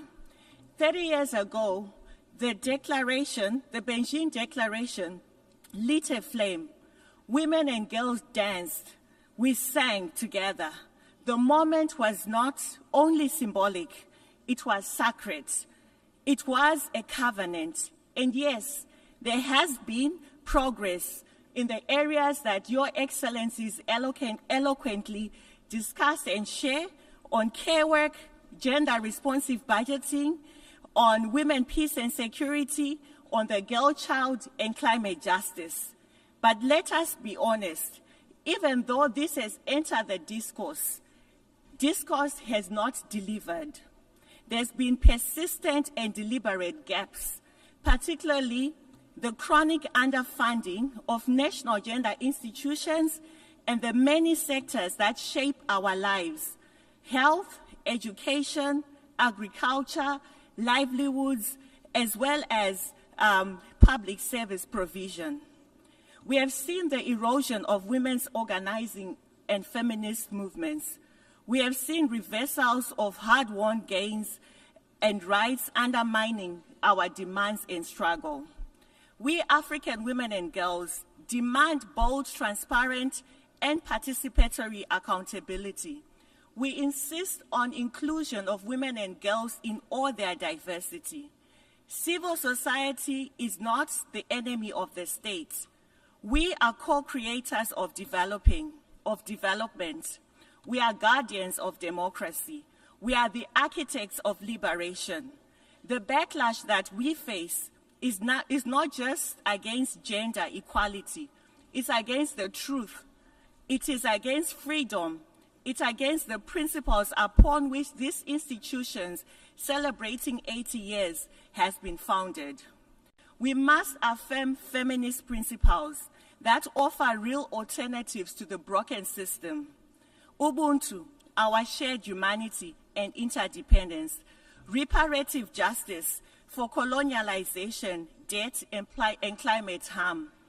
Africa each year loses close to 60 billion through illicit financial flows. These are funds and resources that can make a huge impact on women's rights and gender equality. Your Excellency, we also face a lot on our peace as a continent, on the dignity, on the extraction that we see of critical resources in the name of advancing climate transition. We see systematic violence. 80 years of the United Nations, we must not still be debating the relevance of gender equality and women's rights. Not in this generation, not after 30 years of Beijing, not after decades of the struggle. Women and girls deserve a life free of violence, free from the misogyny, free from the technology-facilitated violence that we see. Women and girls deserve to live and to thrive in dignity and joy. UNGA 80 must rise to this moment of reckoning and make bold, unapologetic resolve to fund gender equality and women's rights. It is non-negotiable. Thank you.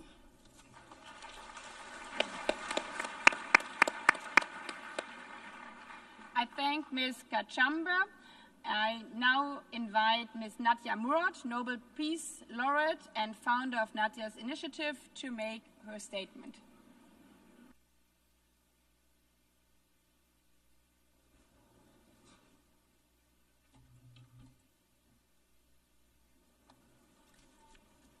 Thank you, Madam President, for your commitment to advancing the rights of women and girls globally.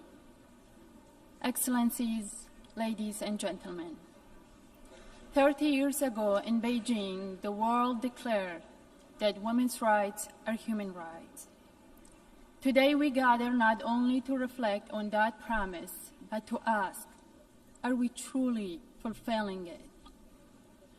Progress has been made, more women in parliaments, in classrooms, in leadership. But we're also at a dangerous crossroads. Around the world, democracy is weakening, extremism is rising, and women's rights are under attack. Nowhere is this more visible than in conflict-affected and crisis-affected areas. Millions of women and girls denied the right to education, targeted with sexual violence, or forced into early marriage. Behind these injustices are human lives, mothers, daughters, sisters, and friends, families destroyed, futures stolen. I was once a young woman living in peace until ISIS captured me and countless other women and girls, shattering our lives in unimaginable ways.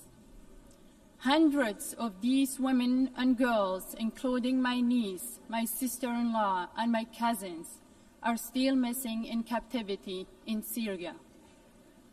Since my escape, I have met many women who endured unimaginable suffering and whose strength is extraordinary. But strength alone cannot rebuild lives. They need action, they need justice, they need resources. And yet, women's organizations, the lifeline in times of crisis, remain underfunded and excluded. Perpetrators of sexual violence continue to enjoy impunity. Equally urgent, the international community must hold accountable regimes, groups, and governments that deny women and girls the rights, those that legalize child marriage, restrict education, or enact discriminatory laws. Justice must extend beyond individuals to the system and structures that perpetuate inequality. If we are serious about the Beijing Platform for Action, then we must do 3 things. Fund the women's organizations on the front lines, guarantee women's full participation in peace and security, hold perpetrators and oppressive systems accountable, because impunity should never be an option. These are not just policies, they are promises we owe it to every woman and girl. Sustainable peace is impossible while half of humanity's population is silenced or targeted with violence. 30 years after Beijing, reflection is not enough. We must accelerate. The next generation of women and girls deserve to inherit no more promises, but the reality of equality, justice, and dignity. Thank you.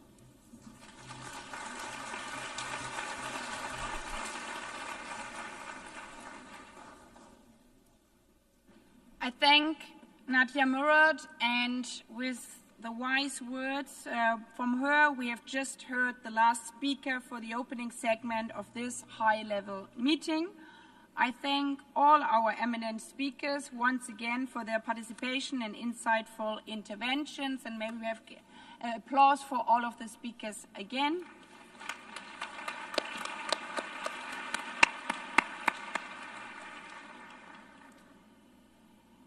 Heads of state and government, ministers, excellencies, distinguished delegates, distinguished participants. We shall now hear statements in the plenary segment in accordance with paragraphs 1 and 3b of General Resolution 79/288. Before giving the floor to the first speaker, I would like to inform delegations that we have a very, very, very long list of inscriptions, which shows the commitments. But in order to enable the high-level meeting to hear from as many delegations as possible in the limited time, all speakers are requested to adhere to the 3-minute time limit for statements in the national capacity and 5 minutes for statements made on behalf of a group of states. Delegations are advised that the limit for time statement will be strictly enforced, and I would like to underline that. The microphones will be automatically muted once the speaking time has elapsed. Having said this, I would appeal to all speakers to deliver their statements at a reasonable pace to facilitate interpretation into the 6 official languages of the United Nations, and have always a look at the little clock in front of you. Having said that, it's my dear honor to give now the floor to our first speaker of the high-level meeting convened by the President of the General Assembly on the 30th anniversary of the 4th World Conference on Women. And I give the floor to Her Excellency Jennifer Gerling Simons, President of the Republic of Suriname.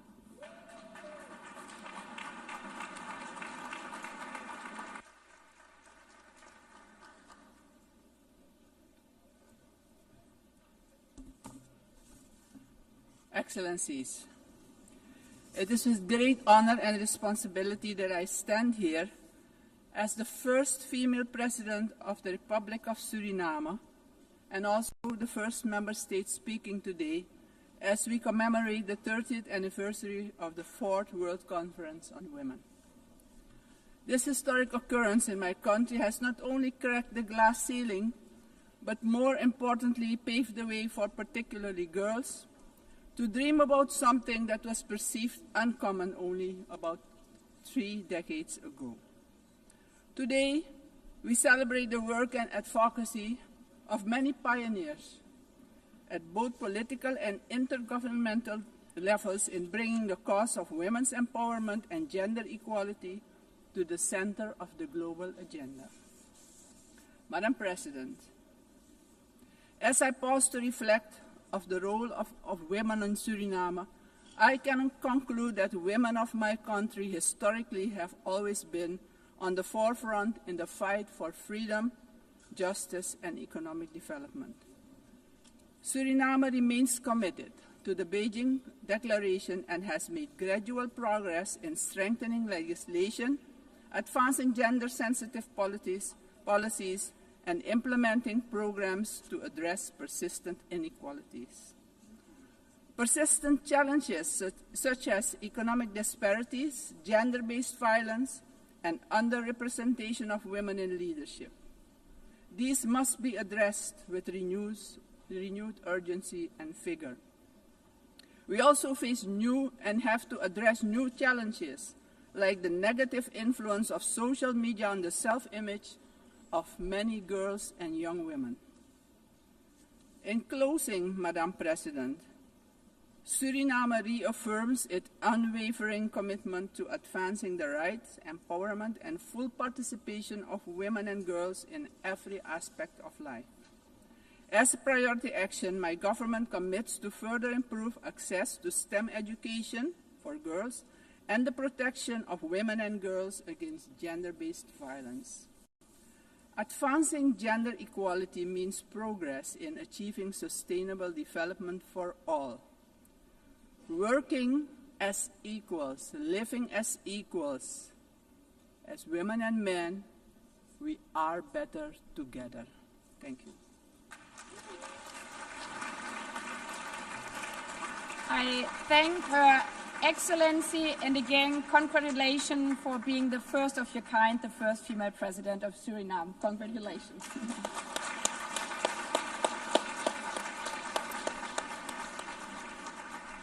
I now give the floor to Her Excellency Karen Keller-Sutter, President of the Swiss Confederation.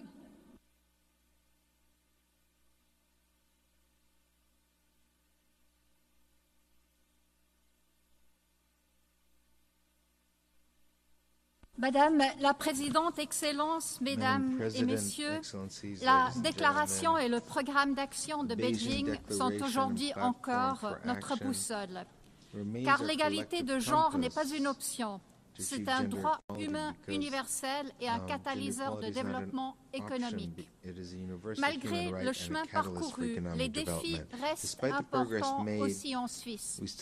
Avant tout, la violence contre les femmes demeure une réalité inacceptable. Certaines inégalités salariales persistent en particulier parce que les mères ne sont pas pleinement intégrées sur le marché de l'emploi et parce que les femmes sont encore trop peu nombreuses aux postes de décision. 30 ans après Beijing, notre objectif reste intact. La Suisse a pris des mesures concrètes pour mettre en œuvre les droits inscrits dans notre Constitution et dans nos engagements internationaux. Une stratégie nationale pour l'égalité entre les hommes et les femmes adoptée en 2021. Des réformes législatives majeures ont renforcé la protection des victimes de violences de genre, notamment l'adaptation de la définition pénale du viol et l'inscription du stalking dans le code pénal. En novembre prochain, nous lancerons une campagne nationale contre la violence de genre avec un message clair: l'égalité protège contre la violence. À travers sa politique étrangère, la Suisse s'engage pour garantir l'universalité des droits des femmes et l'égalité de genre, en priorité la participation économique et politique des femmes et la lutte contre la violence basée sur le genre. Madame la Présidente, Excellences, Mesdames et Messieurs, les crises récentes ont entraîné un recul en matière d'égalité des genres. En effet, les acquis des dernières décennies sont aujourd'hui menacés dans plusieurs pays. Or, des solutions ont été formulées depuis longtemps dans différents instruments multilatéraux. Aujourd'hui, nous devons nous appuyer sur ce cadre normatif international et nous engager pour sa mise en œuvre. C'est là le meilleur moyen de protéger les individus et d'assurer le développement des sociétés égalitaires. La démocratie et la prospérité économique en dépendent. Ensemble, transformons la vision de Beijing en réalité. Je vous remercie.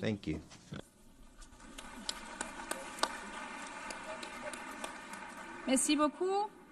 I give the floor now to Her Excellency Netumbo Nandi Naitwa, President of the Republic of Namibia.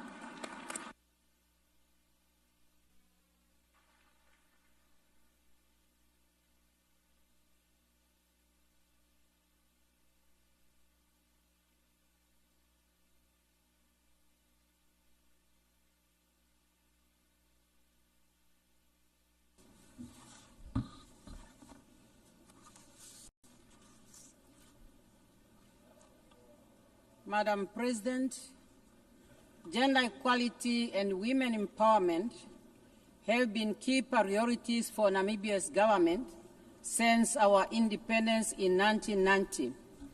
We have shown strong political will through adopting international commitments, including the Beijing Declaration and the Platform of Action, which are domesticated in our national gender policy. 30 years ago in Beijing, we affirmed that women's rights were indeed human rights.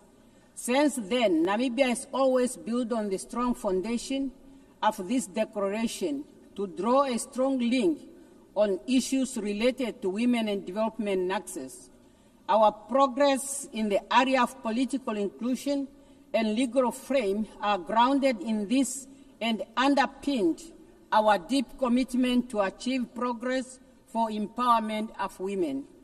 As a result of this, Namibia closed 81.1% of its gender gap, ranking 8th globally and first in Africa as per the 2025 World Economic Forum Global Gender Gap reports. As President, I'm happy to highlight our historical milestone. Namibia now has a female president, vice president, Speaker of the National Assembly, and Secretary General of the SWAPO Party, the ruling party in Namibia. And women hold 57% of the cabinet, including key ministries such as finance, health, education, international relations and trade. Madam President, as we reflect on our progress, we are also aware that our work is far from to be done. There are areas where there is room for improvement, particularly in the area of economics. In our national context, this is mainly in the area of economic inclusion of women, in many economic activities such as mining, fishery, oil and gas, particularly rural women who still remain in the margin of the economic activities. Economic challenge persists across the many sectors, so much that we have to do a lot, particularly in the informal sector, to bring women to the par.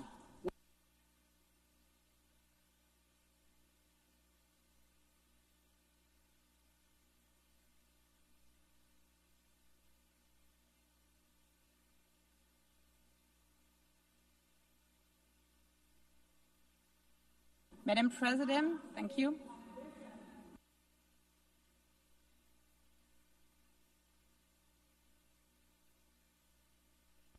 I thank you very much, Madam President.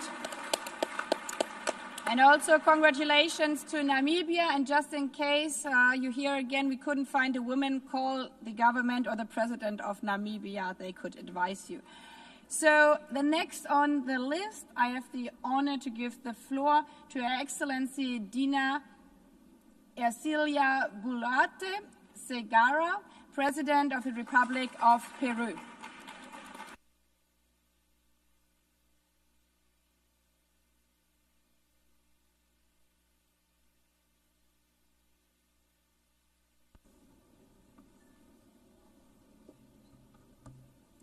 Gracias, señora presidenta. Thank you very much, Madam President. Han transcurrido 30 años desde la adopción de la Declaración y Plataforma de Acción de Beijing, un hito histórico que marcó el compromiso político internacional más importante para alcanzar el empoderamiento de todas las mujeres, adolescentes y niñas y el pleno ejercicio de sus derechos humanos en condiciones de igualdad. Desde entonces, hemos alcanzado resultados relevantes. Se han reducido las brechas en el acceso a la educación y el mercado laboral. Un número creciente de mujeres accede a espacios de toma de decisión y se han fortalecido las normas para combatir la violencia, la discriminación contra las mujeres. Sin embargo, Presidenta, aún persisten brechas estructurales que limitan el desarrollo de las mujeres y las niñas, pues la pobreza extrema y la multidimensional, la discriminación y la violencia nos siguen afectando desproporcionadamente. Frente a ello, el Perú toma acciones decididas. En el año 2019 se aprobó la Política Nacional de Igualdad de Género, cuyos objetivos prioritarios son garantizar a las mujeres el ejercicio de todos sus derechos, erradicar la violencia contra ellas, empoderarlas y superar las barreras institucionales y socioculturales que enfrentan. Contamos con más de 400 centros de emergencia mujer a nivel nacional. emergency women's centers across the country. Con un enfoque intercultural para atender casos de violencia contra las mujeres y poner fin a este flagelo. Financiamos con recursos públicos proyectos para afianzar la autonomía económica de las mujeres. Apuntamos a reconocer legalmente el derecho al cuidado y a crear un sistema nacional de cuidados para garantizar este derecho, así como acreditar y certificar las competencias de las personas cuidadoras, muchas de cuales son mujeres. Trabajamos para garantizar el acceso de las mujeres a una educación de calidad, así como para promover una mayor inclusión laboral e incrementar su participación política en todos los niveles de gobierno. Y con mucho orgullo informo que el matrimonio infantil fue abolido en el año 2023. Señora Presidenta, como la primera mujer presidenta en más de first woman president. The interpreter apologizes. The microphone does not appear to be working.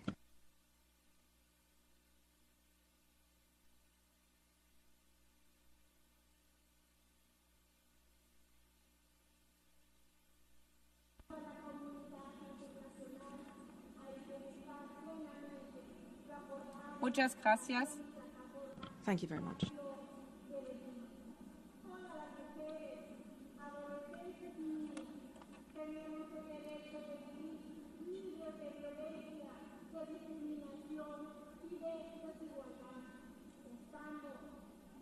Madam President. Muchas gracias. Muchas gracias, and also to you, congratulations for being the first female president. And may I remind all speakers and maybe also all delegation to look at the script again. I'm very sorry for that one, but we have so many presidents and prime ministers speaking in a row. The next I may introduce is Her Excellency Natasha Pirc-Musar, President of the Republic of Slovenia.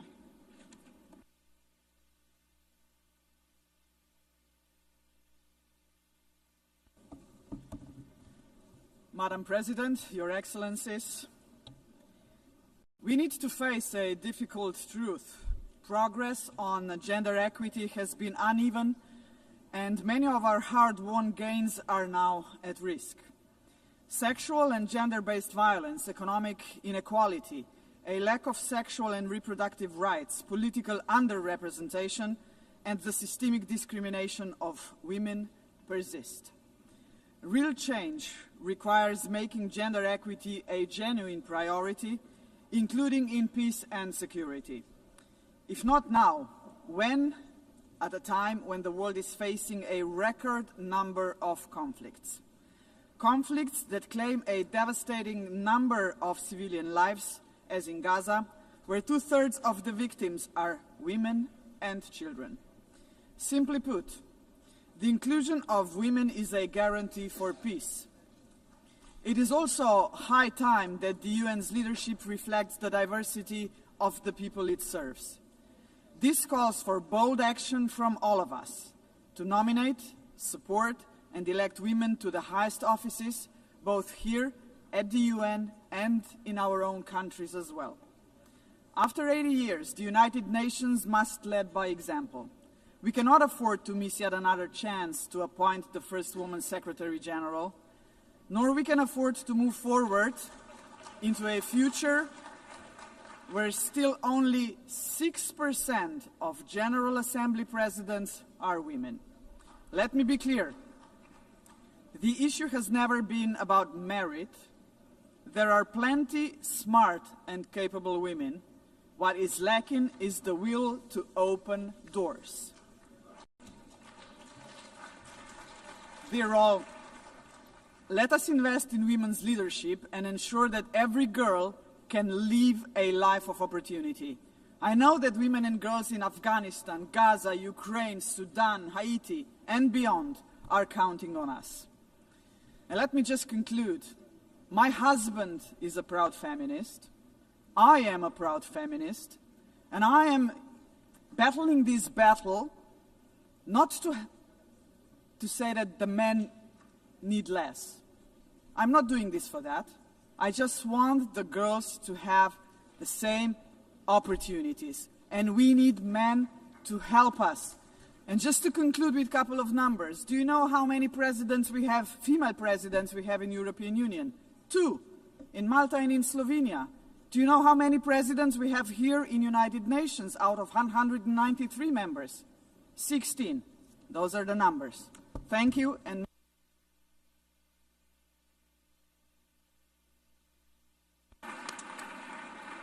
I thank Her Excellency, Madam President, and again also congratulations to you being the first in that role. I give the floor now to His Excellency Daniel Francesco Chapo, President of the Republic of Mozambique.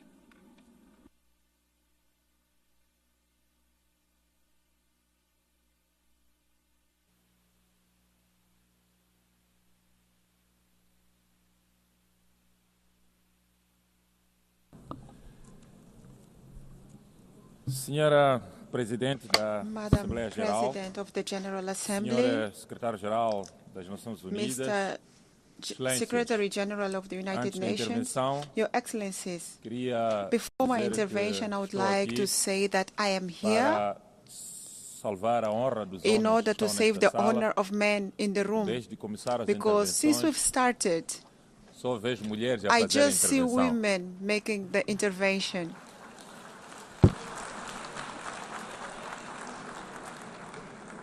For that reason, I would like to say that we need to have men talking about this topic too. It's an honor to address this distinguished assembly in a year we celebrate the 30th anniversary of the Beijing Declaration and the Platform for Action. On this occasion, I would like to reaffirm the unwavering commitment to the women empowerment of Mozambique. This is why the implementation of the agenda of Beijing, we have defined 2 priority areas for all girls and women, namely freedom of poverty through promoting access to reproductive resources and economic resources, zero violence, with a particular focus on eradication of femicide and all forms of gender-based violence. Your Excellencies, since Beijing, we have achieved gender parity in the Council of Ministers and in the Parliament. Almost 50% of the girls in the country are enrolled in all the levels of education. We have increased the number of institutional births from 48% to 65%. We have women in leadership positions in the central organ of sovereignty, like the Prime Minister, the President of the Assembly of the Republic, the President of Constitutional Council, President of Administrative Court, amongst other significant advances achieved in the local leadership. We have also created around 30 integrated centers to fight gender-based violence. We still face a lot of challenges. 44% of the girls are in early unions, 68% were victims of violence, and 27% of girls are still unemployed. Mindful of new frontiers of inequalities that are emerging with artificial intelligence and digital technologies that affect disproportionately the employment of women, Mozambique is integrating into the curriculum and promoting girls' access to science and technology,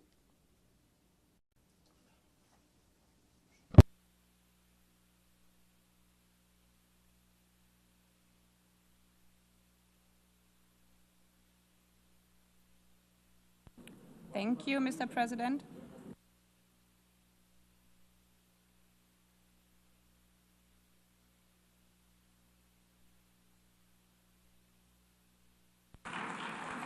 Obrigado, and I thank His Excellency, the President of the Republic of Mozambique. I give the floor now to Her Excellency Hilda Hein, President of the Republic of Marshall Islands.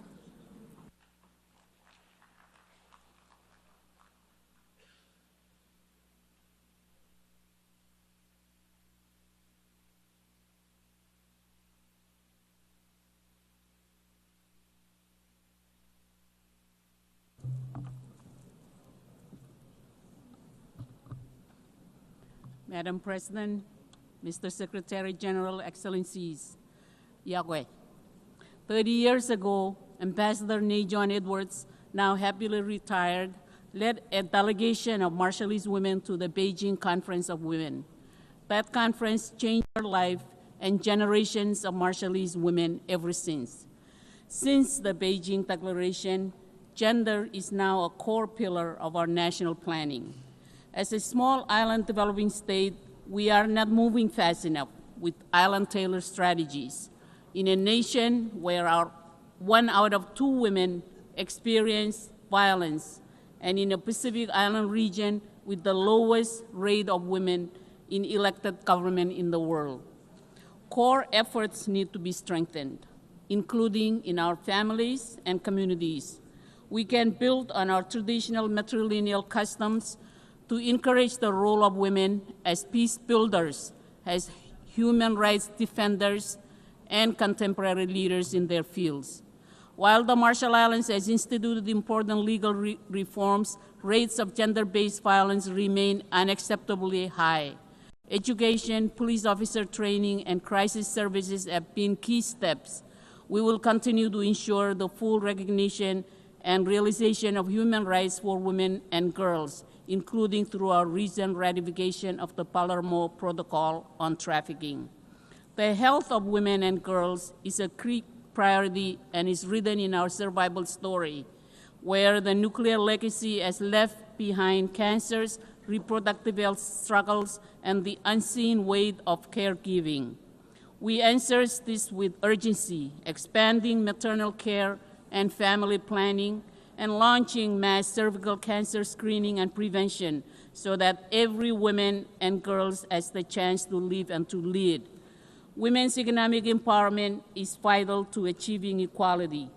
Through the Marshall Islands CAREF Fund, a national financing initiative that supports women's entrepreneurship and access to capital, we are opening pathways to women to drive innovation, recognizing when women prosper, nation prosper. Our national early childhood development framework has forged key progress in direct interventions to provide assistance, nutrition, and care for vulnerable communities, including expectant mothers and mothers of young children. This will be expanded for universal coverage to address crisis levels of malnutrition and stunting. We welcome the region's new policy launch to incorporate climate and resilience in the framework. Madam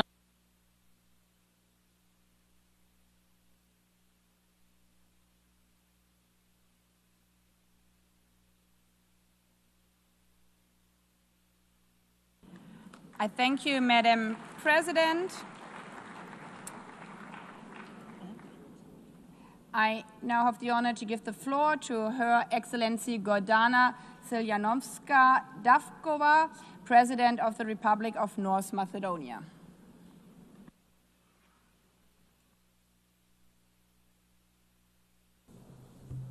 Distinguished Excellencies, ladies and gentlemen, 30 years ago, in Beijing, the nations of the world made a solemn pledge to advance women's rights and human rights, to achieve gender equality, and to empower every woman and girl to live free from violence, discrimination, and limitation.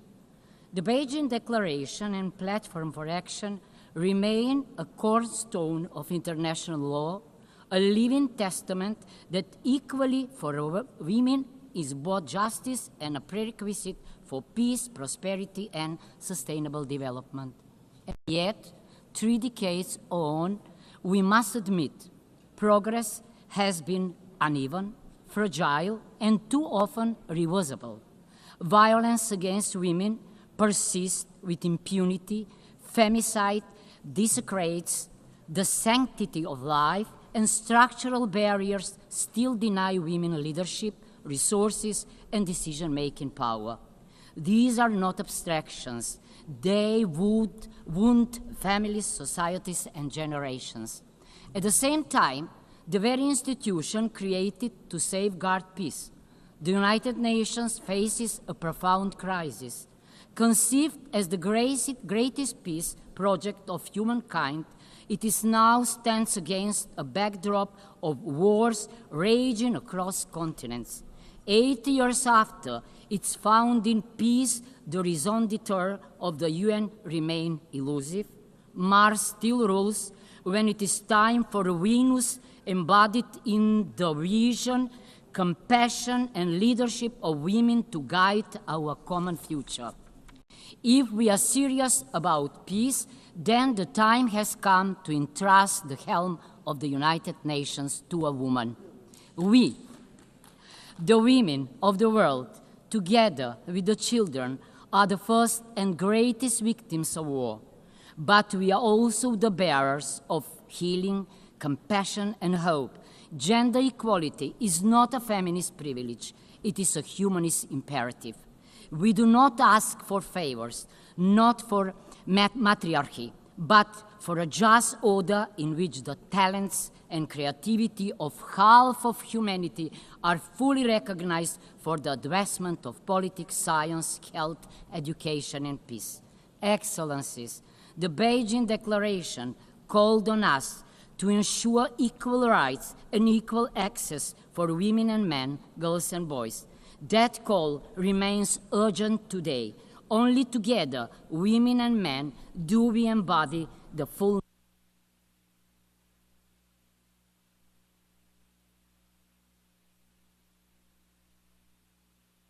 renew our commitment.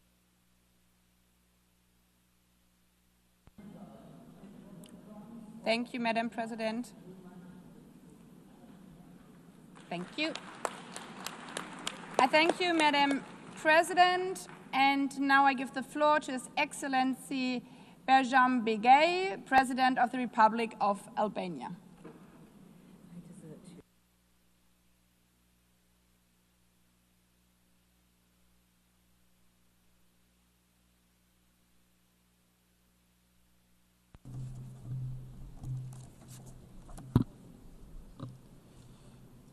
Madam President, Excellencies, it's my pleasure to present at the commemoration of the 30th anniversary of the Beijing Conference an important platform in the global efforts for gender equality and the empowerment of women and girls.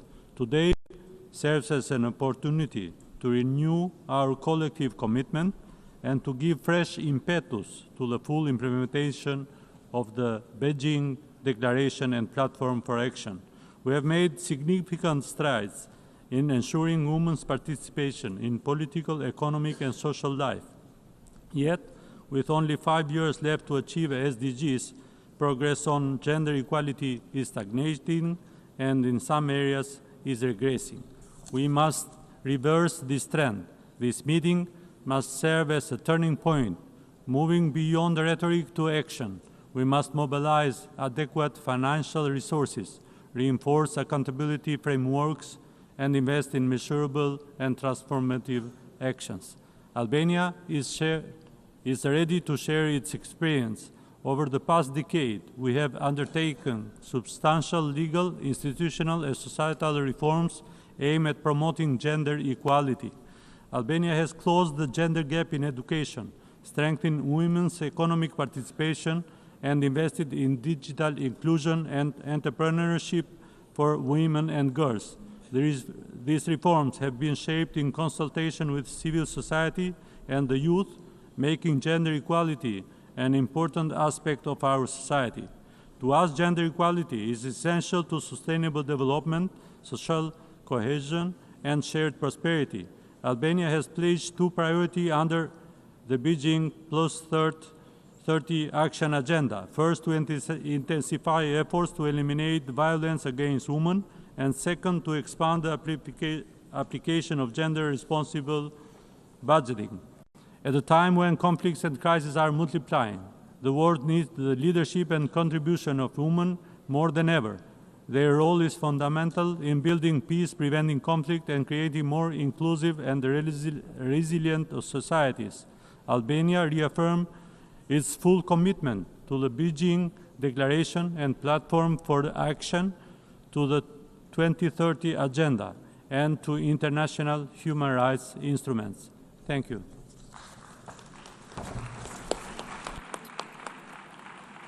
I thank His Excellency President of the Republic of Albania. I have the honor to give the floor to His Serene Highness Prince Albert II of Monaco.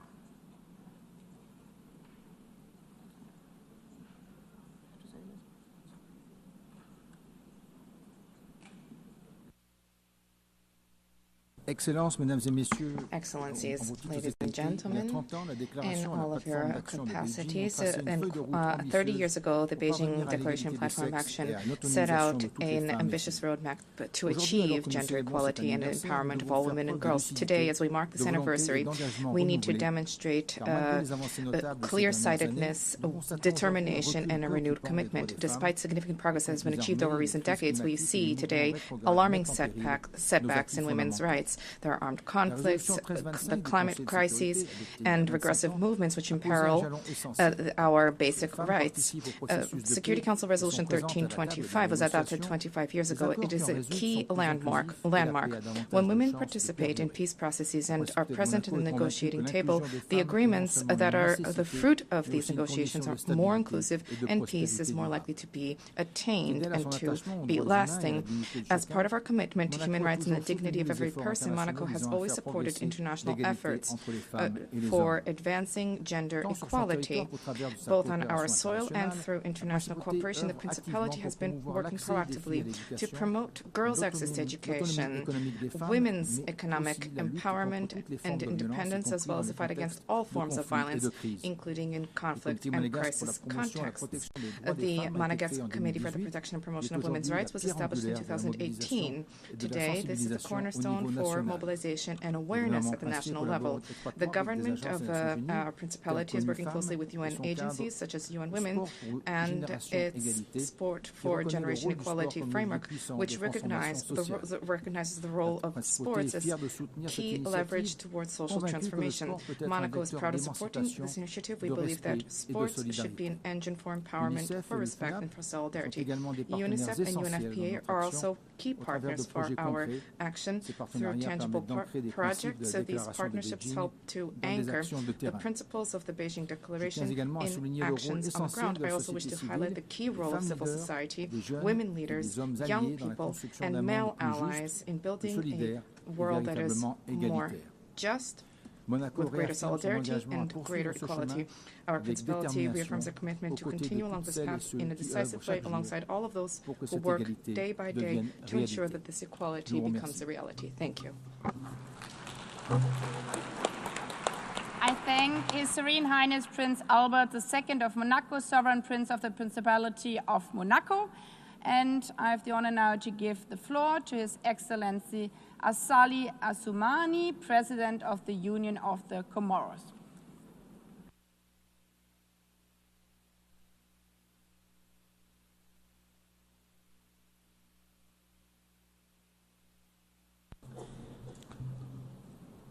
Madame la Présidente de l'Assemblée, Madam President of the General Honorable Assembly, Assistance, Mesdames et Messieurs, Assalamu alaikum wa rahmatullahi wa barakatuh.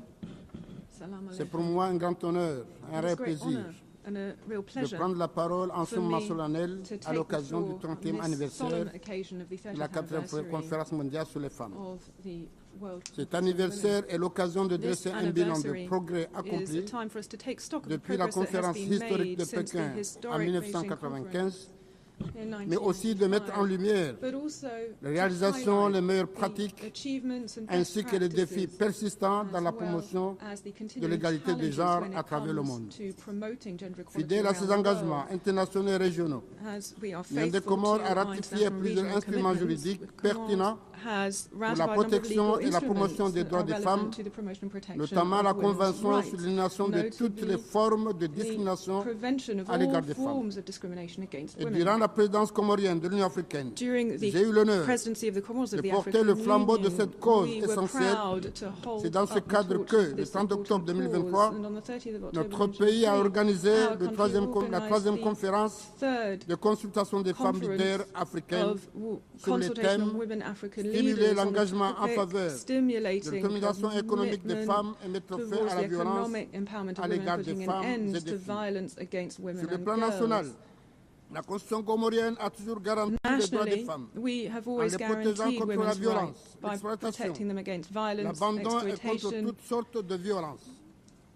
De and any nombreuses form réformes of violence. législatives et institutionnelles ont été adoptées, We parmi have lesquelles adopted a number of le legislative nouveau code instruments pénal nationally, intégrant des including dispositions the pour la new protection penal des femmes et code des that enfants. makes provisions for the Et plus protection of women récemment, en and children. More 2024, recently, in la création 2024, des ministères dédiés à la promotion des genres, ministry à la solidarité, à dedicated to the l'information, promotion of à gender laquelle il y a une equality femme qui m'a donné l'autorisation de venir training. parler aujourd'hui.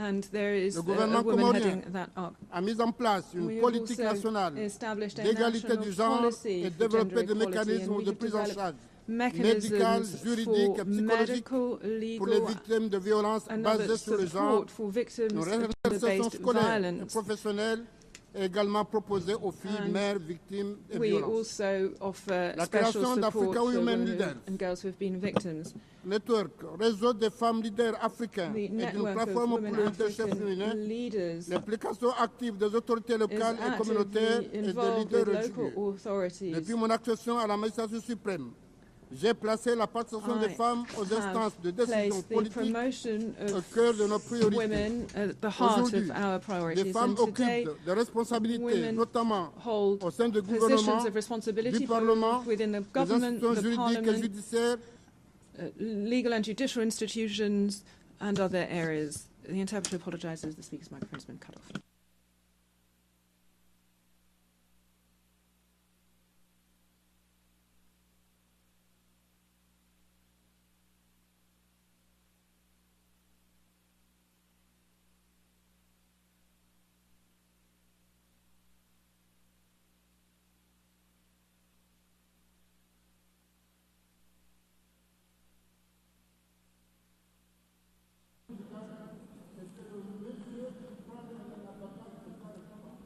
Excellency,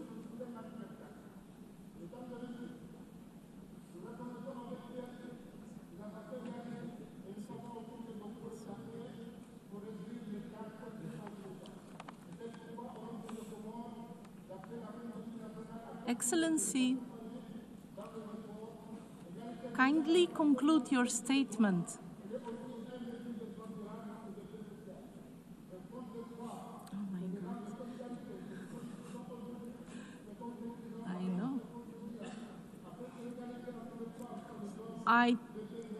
I thank His Excellency, the President of the Union of Comoros, and I now give the floor to His Excellency Bassirou Diomaye Diakhar Faye, President of the Republic of Senegal.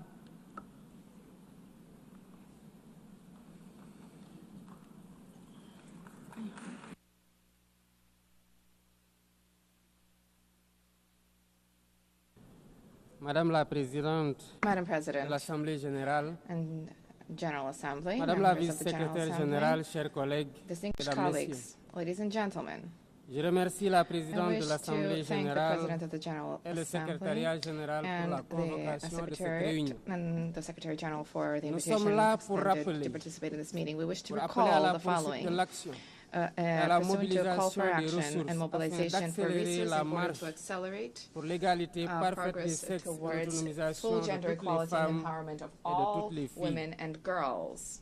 Le programme d'action de The Beijing a Beijing été Program of un Action tournant has dans been la a prise de turning point conscience when it comes to sur awareness about the l'obligation d'être plus obligation juste to vis-à-vis have de greater toutes les femmes. justice vis-à-vis Des all progrès ont été women. accomplis, Progress mais has been ils méritent achieved. d'être évalués However, régulièrement this progress pour should be assessed identifier on a nos regular faiblesses basis in order to et identify apporter weaknesses, les as ajustements well as qui to permettent deliver, d'instaurer to make the une necessary société adjustments plus to équitable et build plus a inclusive. fair and more inclusive society. L'engagement à promouvoir The commitment l'égalité des to sexes et les promotion droits of des gender femmes equality and the rights of signifie women lutter contre la means that there is a pauvreté, need to fight against poverty, garantir leur to accès guarantee aux women's ressources access économiques, to à economic l'éducation et resources, à la to santé, education, to accroître leur health care, as well as to enhance women's participation in decision-making bodies, as well as to protect them against all forms of violence and discrimination.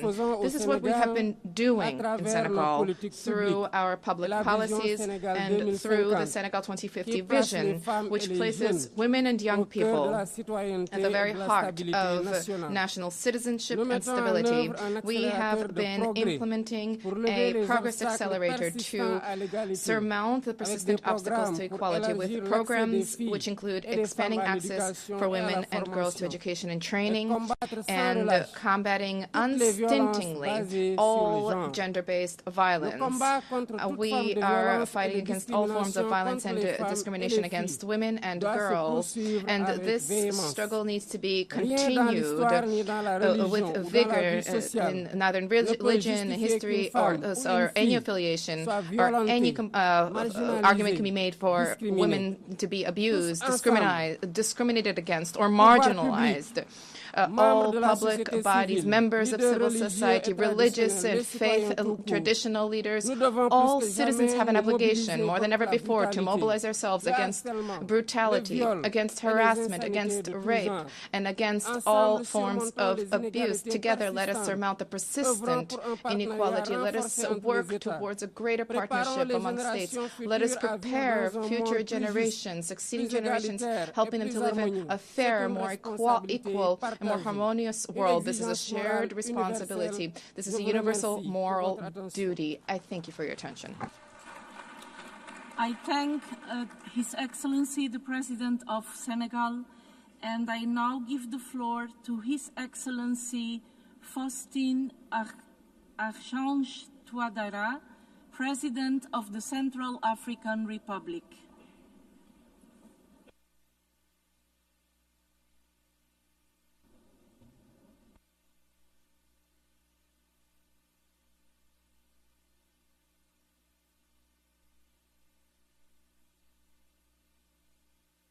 Madam President, Excellencies, ladies and gentlemen, I am honored to take the floor at this high-level meeting that marks a pivotal moment for equality between men and women 30 years following the Beijing Declaration Programme of Action. The Central African Republic has placed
forms of violence, including tech-facilitated abuse, is already stretching our capacity to respond meaningfully. Bold partnership is needed to address this growing issue. The Pacific is reviewing its regional disability framework to ensure persons with disabilities are recognized and provided with more inclusive spaces. As one Blue Pacific continent, we stand united to reaffirm our promise that women and girls in our region can live in peace, security, and dignity. Women's role in peace and security is critical to be aligned with the UN Security Council Resolution 1325, underpinned by the Blue Pacific Ocean of Peace Declaration. Let me now speak on the subject in my national capacity. My government is committed to deliver access to quality education for all Solomon Islanders. The Solomon Islands National University is offering second chance programs for women who left formal education due to pregnancy. I am pleased to announce that 9 out of 10 births in Solomon Islands are attended to by skilled professionals. We have distributed reusable menstrual pads to schoolgirls in the provinces as part of our health program, rolled out vaccinations for girls to prevent cervical cancer, and removed duty and goods tax on menstrual sanitary products. To combat violence, we have the Family Protection Act 2014, Penal Code Amendments 2016, Child and Family Welfare Act 2017, and the National Policy to Eliminate Violence Against Women and Girls 2021 to 2027. Empowering women in business remains a national priority. Financial literacy training in rural areas has seen the growth of women saving clubs. These saving clubs have provided women with seed money to pursue their economic goals. In closing, the Pacific region remains steadfast in our commitment to multilateralism, the Beijing Plan of Action, and will continue to place gender equality central to every decision we take in shaping our future. I thank you for your attention.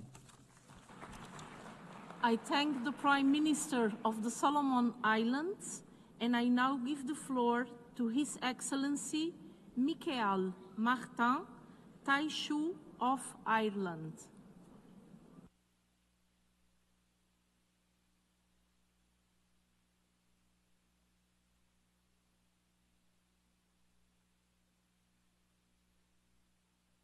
Chair, 30 years on from the landmark agreement of the Beijing Declaration and Platform for Action, we can acknowledge that the Platform for Action has enabled a great deal of progress in many countries across the globe. And this includes women's access to employment, equal pay and conditions, increased political representation for women, improved access to education and legal reforms in a large number of countries to promote the realisation of women's rights and equality. Although this progress has been steady, it has not been linear or equal, and large implementation gaps remain. While there has been immense positive change, I'm also acutely aware of the contexts in which women and girls' rights have regressed. I would like to highlight here the situation of Afghan women and girls who are enduring an unparalleled system of oppression and discrimination. Ireland considers the attainment of gender equality, equal rights for women and girls, sexual and reproductive health rights as fundamental to a more equal, peaceful and sustainable world. As a result, these are policy priorities across our development and human rights work.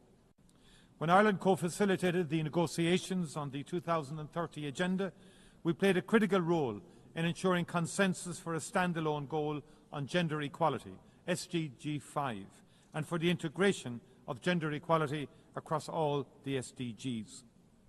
Gender equality is both a fundamental human right under international law, as well as a necessary condition for sustainable global development. I regret that this human rights-based approach to equality and to women's rights, instead of being reinforced and ring-fenced by the world's leaders, is instead facing a strong and concerted attack. 30 years after the moment of hope and impetus for change, which the Beijing and Cairo processes represented, we celebrate the gains that have been achieved. But we must also acknowledge that in many places progress has stalled, that women continue to be poor in disproportion to men, that they continue to bear the burden of family and childcare, and that they're the most affected by climate change. Ireland strongly affirms our commitment to the United Nations and multilateral structures, and that includes the achievement of genuine gender equality around the world. And that's why we're pleased to be co-facilitating with St Kitts and Nevis the process to revitalise the Commission on the Status of Women. Ireland has been on our own journey with regard to women's rights in the past 30 years. We have learned the lessons from the dark chapters in our own past, where vulnerable women's voices were ignored and silenced. Rest assured that Ireland is committed to continuing highlighting and prioritising women's human rights, including as we work towards gaining a seat on the Human Rights Council.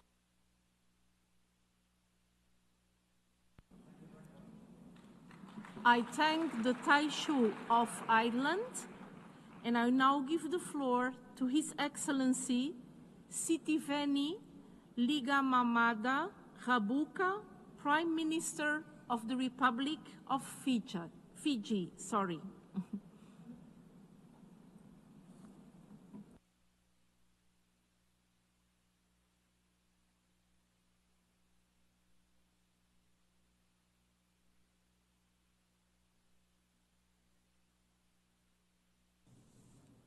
Madam President, Your Excellencies, the Fourth World Conference marks a significant turning point in the global agenda for gender equality.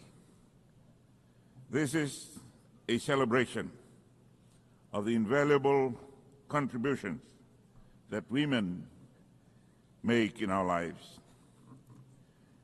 With high toll of social crimes, violence and discrimination, the values of respect, gender equality, and women's empowerment must be embodied in societies, in our homes, and in our workplaces.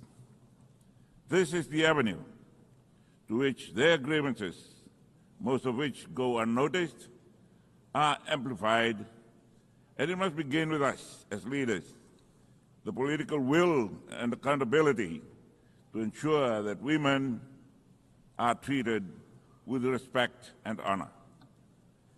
Women comprise more than half the world's population. Therefore, the promise of empowerment and equality should not be a debate. Their role is unparalleled in these unprecedented times. They hold the fort in times of peace and conflict, in times of drought and downpour. Our objectives for the advancement of women focus on key areas of poverty, education, health, capacity building, violence against women, women and armed conflict, women and the economy, women in power and decision-making, human rights of women, women and the media, women and environment, and the right and the girl child. Fiji is making progress on its commitment to inclusive environment, ensuring gender equality through family law reforms, adopting such laws as the Fiji Domestic Violence Act of 2009, the Child Welfare Act of 2010, and the Employment Relations Act, as well as other national regulations addressing violence against women, child protection, and employment rights. Fiji's current legal and institutional framework provide adequate protection for women and girls, enabling the government, institutions, and authorities to address discrimination and hold perpetrators accountable. Fiji aims to ensure that gender equality is institutionalized within government structures.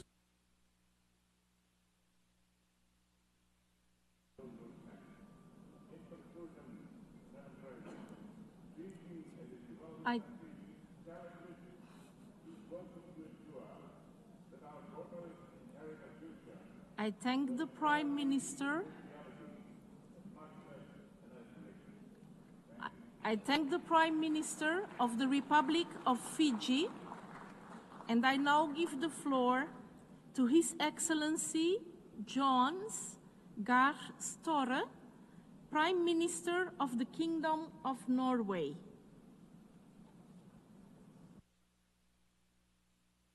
Thank you, Madam Chair. 30 years ago, thousands met in Beijing with a shared vision, a world where women and girls could live free from inequality, discrimination and violence. I remember that it felt like history was being made there and then. At that time, I worked as an advisor to Norwegian Prime Minister, first women Prime Minister Gro Harlem Brundtland, who we heard this morning. And she said at that meeting, women's power is a formidable force. She too remains a formidable force. Nobody has taught me more about politics and leadership than her. The Beijing Declaration and Platform for Action was a bold one, ambitious and transformative. Since then, we have seen undeniable progress. More girls complete secondary education. Fewer girls are married before the age of 18. Extreme poverty among women and girls is reduced. And these are significant and real steps. They are worth celebrating. In my lifetime, women's participation in the workforce has significantly increased in my country, Norway. And this has in fact meant more for Norway economically than the revenue from our energy resources, oil and gas. It has boosted economic growth. It has given women greater financial independence and brought our society closer to realizing its full potential. This progress has not come by itself. It reflects choices that have been made and struggles that have been fought, rights that have been fought for. We have developed strong laws, made smart investment, and built partnerships with employers, trade unions, and civil society. Thanks to such measures as paid parental leave, flexible work hours, and affordable childcare, both women and men can now practice their work and give priority to it. And let me give you another illustrating example. In Norway, women now account for roughly 1/3 of those completing military service, up from just about 10% a decade ago. So progress is possible.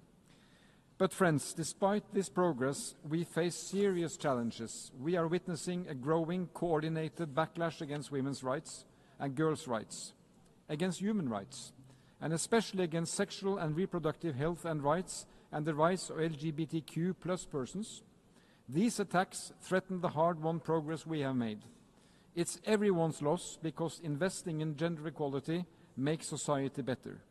Norway will continue to partner with the UN and civil society around the globe to ensure that women and girls have the right to decide over their own bodies. And we will continue to call on governments to close the gender pay gap, strengthen economic independence, and defend rights under that threat. So let's honor. I thank the Prime Minister of the Kingdom of Norway and now give the floor to His Excellency Feleti Penitala Teo, Prime Minister of Tuvalu.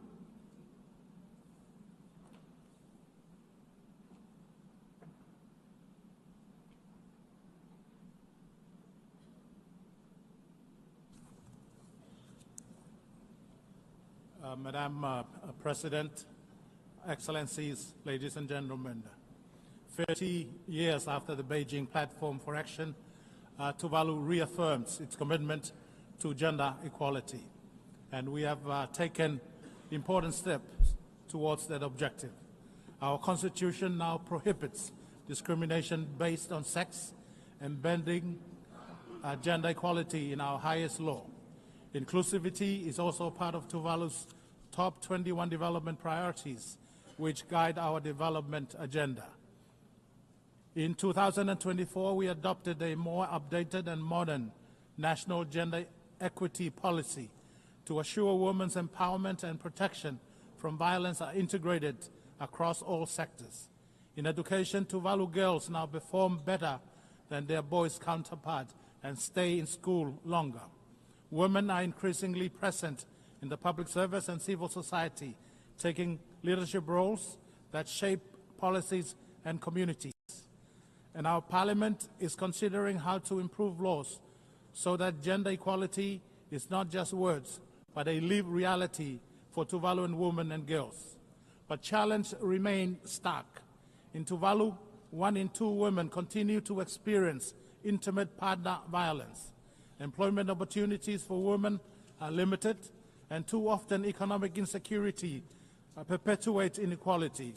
At present, there are no women in our Parliament, and only 8 women sit in local council out of 48 seats. These gaps show how far we still must go, and all of these unfold under the shadow of climate change.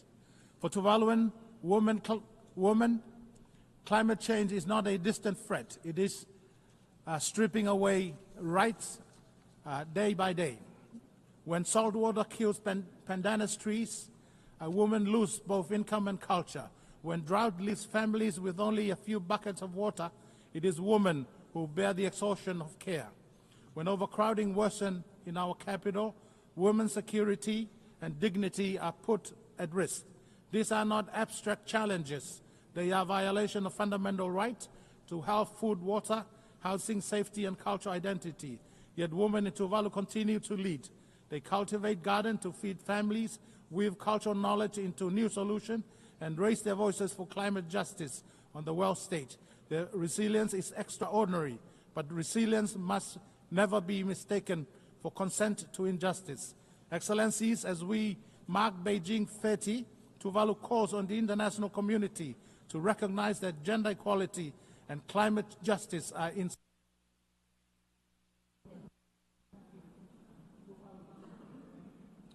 I thank the Prime Minister of Tuvalu and now give the floor to His Excellency Gaston Brown, Prime Minister of Antigua and Barbuda.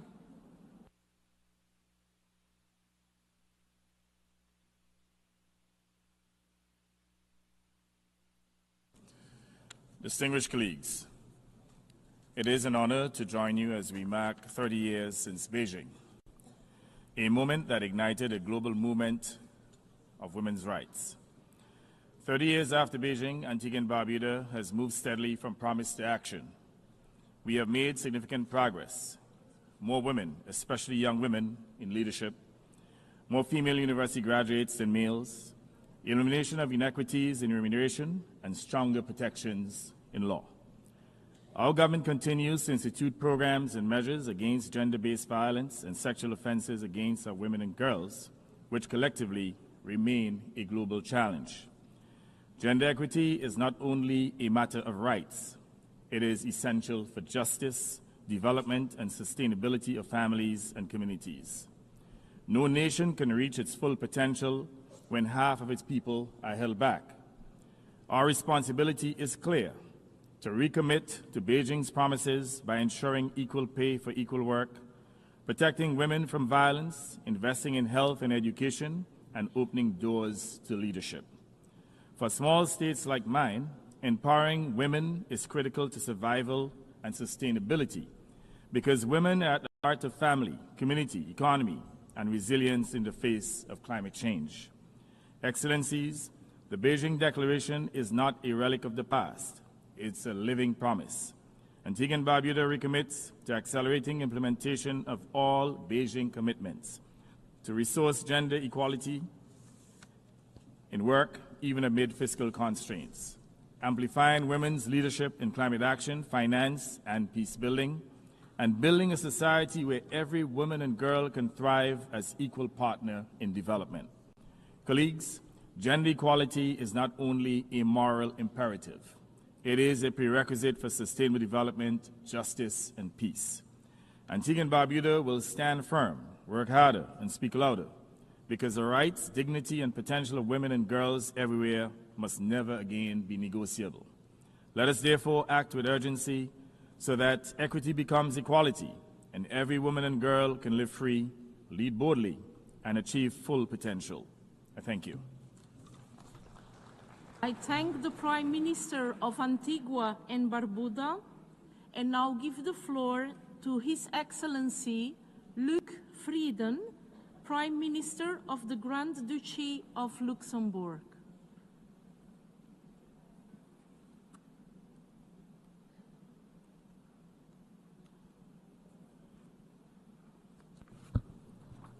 Madam President, ladies and gentlemen, as we gather for the 80th session of the United Nations General Assembly, we stand at a crossroads, an opportunity to renew our commitments and a responsibility to act more boldly than ever on gender equality.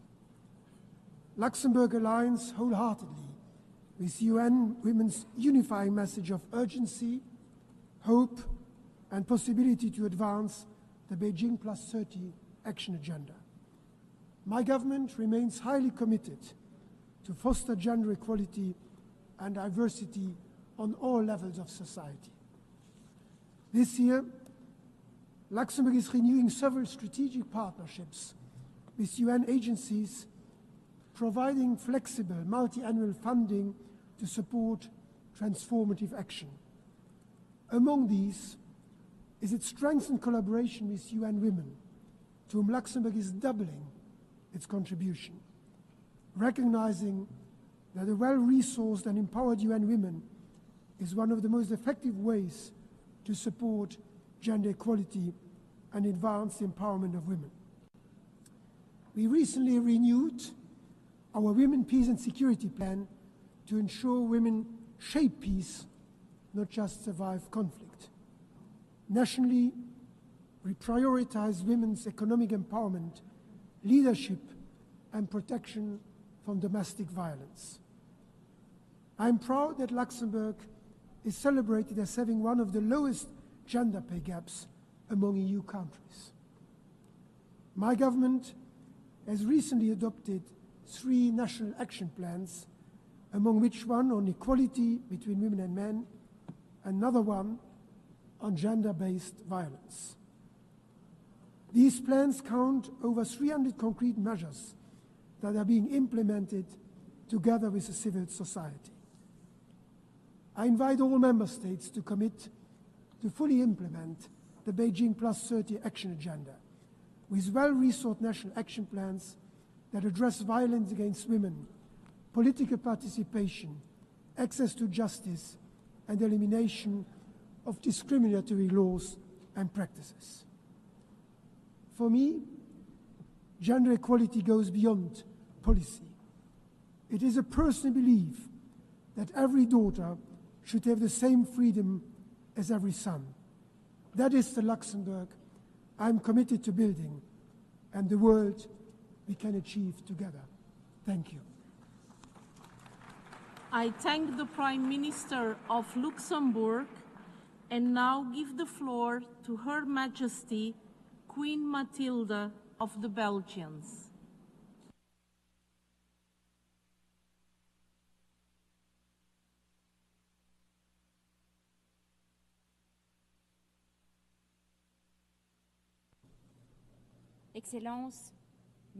Excellencies, ladies and gentlemen, 30 years ago, we adopted a commitment to undertake robust measures for the advancement of the rights of women and girls. Progress has been achieved in this regard. However, it behooves us to acknowledge the fact that no country has fully achieved gender equality.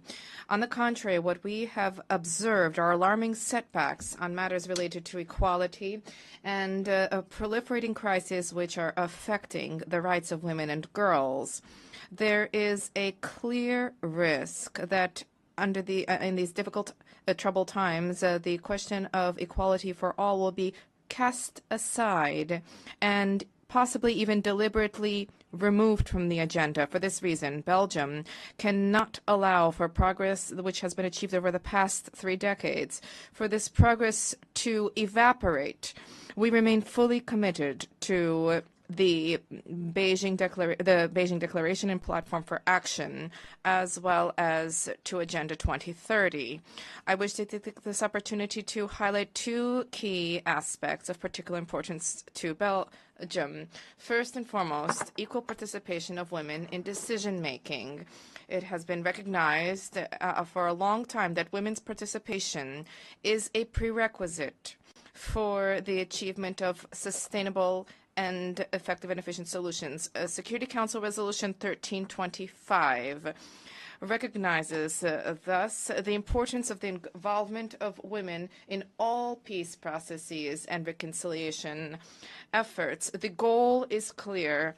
The meaningful and equal participation is critical. This requires tangible action to be undertaken to eliminate structural obstacles, discriminatory laws, and the norms which perpetuate stereotypes. Another key objective is as follows. There's a need to combat violence against women and girls. We cannot ignore the fact that there are acts of intimidation which women and girls continue to face. Unfortunately, we see that sexual violence is far too frequently leveraged as a weapon of war in conflict zones. There, too, the goal is clear: zero violence, zero tolerance. To achieve this goal, there is a need for integrated prevention, protection, and support policies for victims and for there to be a fight against impunity. No custom, tradition, or religious tradition can be invoked to justify these acts of violence targeting women and girls, be it forced violence, coercive controls, domestic violence, feminicide, female genital mutilation. The microphone has been cut off.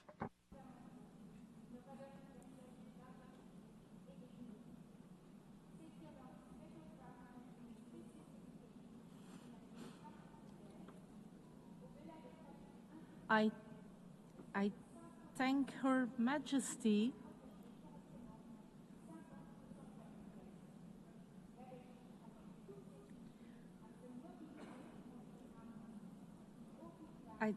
I thank Her Majesty Queen Mathilde of the Belgians and I now give the floor to Her Excellency Sabine Monaouni, Deputy Prime Minister, Minister of Home Affairs, Economy and Environment of the Principality of Liechtenstein. We are meeting at a pivotal time for the empowerment of women and girls. In recent years, we have witnessed a backlash to gender equality. It has manifested in various forms, such as legislative rollbacks, as well as the proliferation of misogynist and anti-gender rhetoric, including in parliaments and public office. Unfortunately, these setbacks are not isolated incidents, but part of a global trend that threatens to reverse the slow but steady progress we have made towards gender equality. The unprecedented number of armed conflicts globally, moreover, constitute human rights crises that disproportionately affect women and girls. And despite strong evidence of the contribution that women make at various stages and levels to resolve conflict, exclusion rather than inclusion has remained the norm in formal peace processes. This undermines the sustainability of peace. It also deprives societies of perspectives and solutions that are vital for recovery and reconciliation. The anniversary of Beijing, as well as the upcoming 25th anniversary of the Women, Peace and Security Agenda, are stark reminders that we still have a very long way ahead of us to achieve gender equality and ensure the full, equal and meaningful participation of women in all aspects of peace and security. Madam President, ending gender-based violence is one of the 6 key actions of the Beijing Platform for Action, and rightfully so. The large majority of member states has legislation in place to end violence against women and girls. But women continue being disproportionately affected by domestic and intimate partner violence. Across their lifetime, 1 in 3 women are subject to physical or sexual violence globally. As a committed state party to the Council of Europe Convention on Violence Against Women, also known as the Istanbul Convention, Liechtenstein has set up a coordination group that allows for regular exchanges with civil society and professionals from relevant authorities and NGOs on how to further improve our legislative and policy framework to end gender-based violence. I invite all of you who have not yet done so to ratify this key instrument, which is complementary to relevant UN treaties and resolutions. Thank you. I thank the Deputy Prime Minister of Liechtenstein and now give the floor to His Excellency Mohammad Ishaq Dar, Deputy Prime Minister and Minister of Foreign Affairs of the Islamic Republic of Pakistan. Bismillahirrahmanirrahim. Nahmaduhu salli ala Rasulil Kareem. President, Majesties, Highnesses, Excellencies, ladies and gentlemen, Assalamu alaikum, a very good afternoon. 30 years ago in Beijing, we pledged to build a future where women and girls enjoy full equality and empowerment. Today, as you commemorate this milestone, you must recommit not just in words, but through bold and measurable action. For Pakistan, gender equality is anchored in the vision of our founding father, Quaid-e-Azam Muhammad Ali Jinnah, who declared, "No nation can rise to the height of glory unless your women are side by side with you." Guided by this conviction, Pakistan has made significant progress. Women continue to hold leadership positions in politics, judiciary, bureaucracy, law enforcement, and armed forces. Pakistan was proud to elect first female Prime Minister, late Benazir Bhutto in the Muslim world, and more recently, first woman Chief Minister of Punjab, Ms. Maryam Nawaz Sharif. With reserved seats in the national and provincial assemblies, as well as in local bodies, women's voices are shaping policy at every level. Dedicated institutions in Pakistan are ensuring rights, protection, and access to justice for women. We have also enacted progressive legislation to protect women from violence, workplace harassment, and discrimination. We are also acting at the grassroots level. Social protection and empowerment programs, such as the federal-funded Benazir Income Support Program and the Prime Minister's Youth Program, are helping women escape poverty, gain access to finance, and benefit from vocational and entrepreneurial opportunities. Yet we know that progress is uneven both globally and nationally. What is needed now is for us to collectively scale up financing for gender equality through national budgets, international cooperation, and innovative partnerships, because commitments without resources remain unfulfilled promises. Mr. President, Beijing Declaration remains the boldest global compact for women's rights. Its true legacy must progress. Let us act with urgency, courage, and solidarity so that every woman and girl can live free from poverty and violence and be empowered to lead and contribute to inclusive development. I thank you all. I thank the Deputy Prime Minister and Minister of Foreign Affairs of Pakistan, and now give the floor to His Excellency Ervin Ibrahimovic, Deputy Prime Minister and Minister of Foreign Affairs of Montenegro. Gender equality and the empowerment of women and girls are among the central pillars of the government of Montenegro's human rights policy. Over the last 3 decades, Montenegro has succeeded to set up the legislative and strategic framework for gender equality and to significantly improve its institutional network at all levels. Despite the progress, serious challenges remain.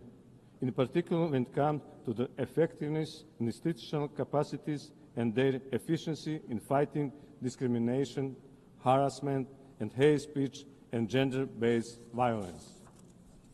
The 30th anniversary of the Beijing Declaration and Platform for Action is a unique opportunity for all of us to reaffirm our unwavering commitment to gender equality and women empowerment. It reminds us that the advancement and full enjoyment of all human rights by all women and girls everywhere is not only a goal in itself. Advocating for women's rights, combating discriminatory policies and practices, fighting the ever-increasing violence against women and girls, as well as challenging the deeply rooted stereotypes in our societies that affect inequalities are not just our obligation under the international human rights law. It is the essence of a good governance and the foundation for sustainable and inclusive development. The last 3 decades have shown that the global progress is possible in addressing domestic violence in the education field, in increasing women's participation in the parliament. But much remains to be done. Montenegro will continue to work with all partners to advance implementation of the key UN, Council of Europe, and EU norms and standards.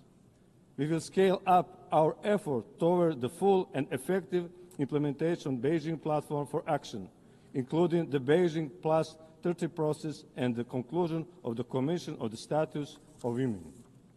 And the very end, Excellencies, an ordinary girl in Montenegro can expect to live longer than an ordinary boy. She will probably get higher level of education than her boy's classmate. But despite all the progress, she will still have challenges if she dreams to become a head of state or government, or to address you from this place. This is not reality only for Montenegro girls. It is up to us, the governments in power, to invest more to create a just and equal future for all women and girls. We owe it to them, but above all, we owe it to all of us, to our entire societies as we search for meaningful answers. I thank the Prime Minister and Minister of Foreign Affairs of Montenegro and now give the floor to Her Excellency Joelle Clark, Minister of Sustainable Development, Environment, Climate Action and Constituency Empowerment of St. Kitts and Nevis on behalf of the Caribbean community.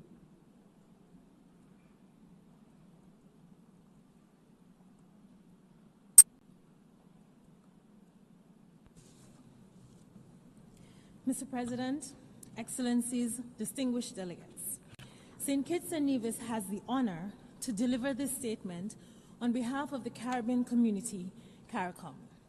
Excellencies, today marks 30 years since the world gathered in Beijing to make a bold promise to women and girls that their rights would no longer be violable, their voices and experiences no longer silenced, their inclusion no longer negotiable, and their lives and expertise no longer devalued or overlooked.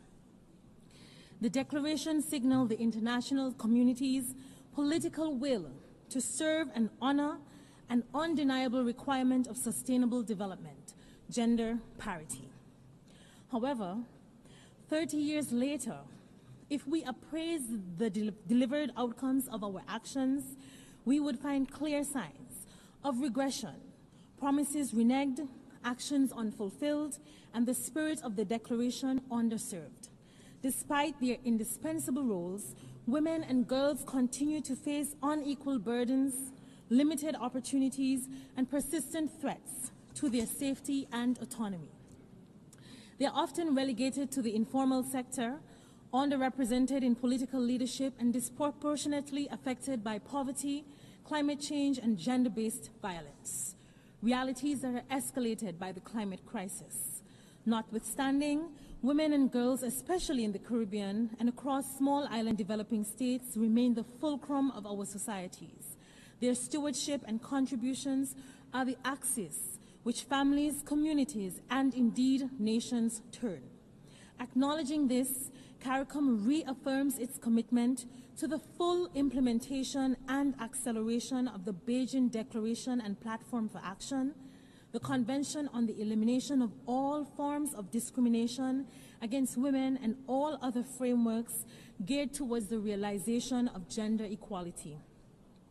We must look at the numbers and decode the pictures that the data paints. It is estimated that by 2030, around 8.1% of women and girls will live in extreme poverty. Only 28% of women across the world serve as ministers of environment. Women only hold 26.9% of parliamentary seats worldwide. Globally, the wage gap persists, with women still earning 20% less than men for work of equal value. Women enjoy only 64% of rights that men do. Sobering realities. In the Caribbean community, we strive for political culture that prioritizes women in decision-making and leadership, evidenced by our 3 democratically elected female heads of government who we commend and celebrate, but we acknowledge that we still have far to go. Noting this, last Friday, St. Kitts and Nevis, through our co-leadership with Ireland, facilitated the passage of the resolution on the revitalization on the Commission of the Status of Women, a renewed commitment to women and girls. Translating intention into action can only be sustained with legislative and policy-backed reformations. As such, our region remains steadfast in the cultivation of gender-responsive policies and legislation and the review of outdated laws that perpetuate discrimination. Excellencies, we must recognize that equality has to be budgeted for and planned for, especially for SIDS with limited fiscal space. CARICOM calls for increased accessible international financing that incorporates the needs of women, for gender-responsive climate action that acknowledges the pivotal role of women and girls in leading the charge against climate change. And we emphasize the need for a paradigm shift in our educational sectors and digital systems in alignment with the needs of women and girls. In closing, CARICOM recommits its policy towards gender empowerment, resourcing through gender-sensitive climate financing, and accelerating the full force of political will. Another 30 years should not greet us speaking of potential and possibilities. Let us make good on our shared ambition to leave no one behind.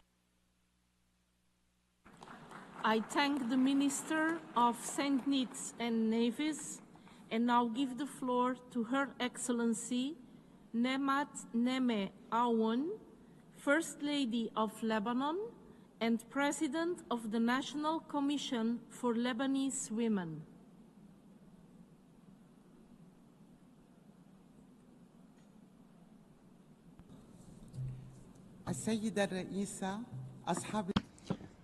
Madam President, Excellencies, ladies and gentlemen, I am honored to be here with you representing Lebanon as we commemorate the 30th anniversary of the Beijing Declaration and Programme of Action. This is the cornerstone of our action to support gender equality and the empowerment of women. The 69th session of the CSW, I highlighted the action of Lebanese women strengthening the resilience of Lebanese society through the various crises that have afflicted the country and that unfortunately continue to this day. Lebanon is at a crossroads.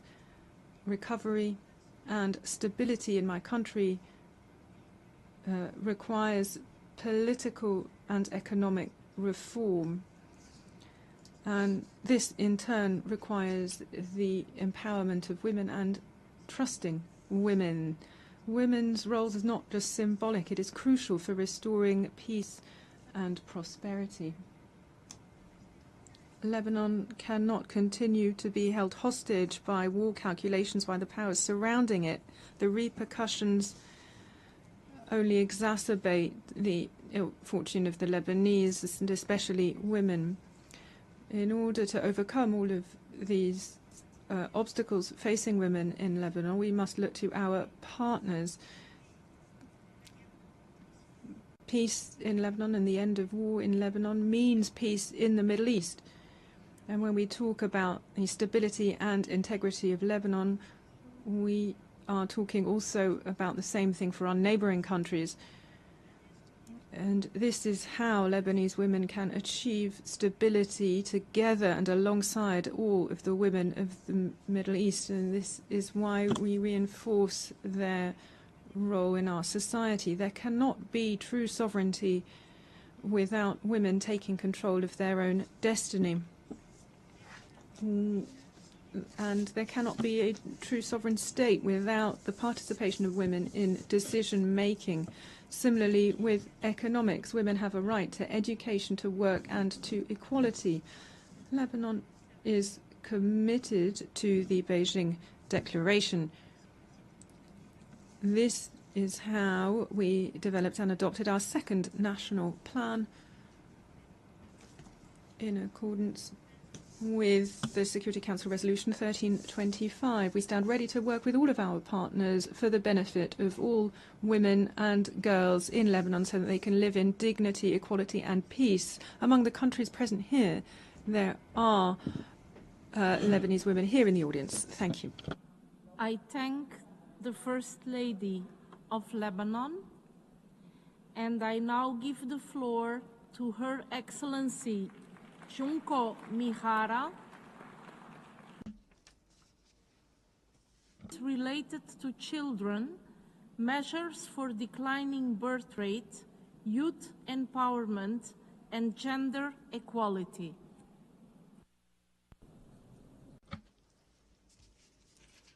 Honorable Chair, Excellencies, in line with the Beijing Plus 30 action agenda, the government of Japan promises to steadfastly promote initiatives in the area of peace and security and full and equal decision-making power.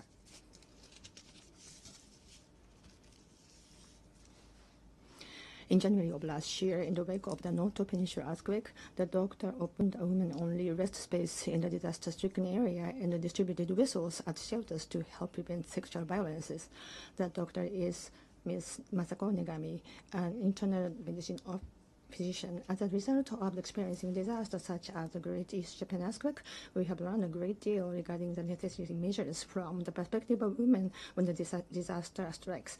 Dr. Megami, as well as many women's support organizations and corporations, work closely with the government to provide support to women in the metro area. Japan remains strongly committed to implementing and strengthening the women, the peace and the security agenda, including that the location of the disaster, the risk reduction measures, and this disaster response across various fields. Japan is also continuing its efforts to expanding that participation of the women at the disaster-making level of fields.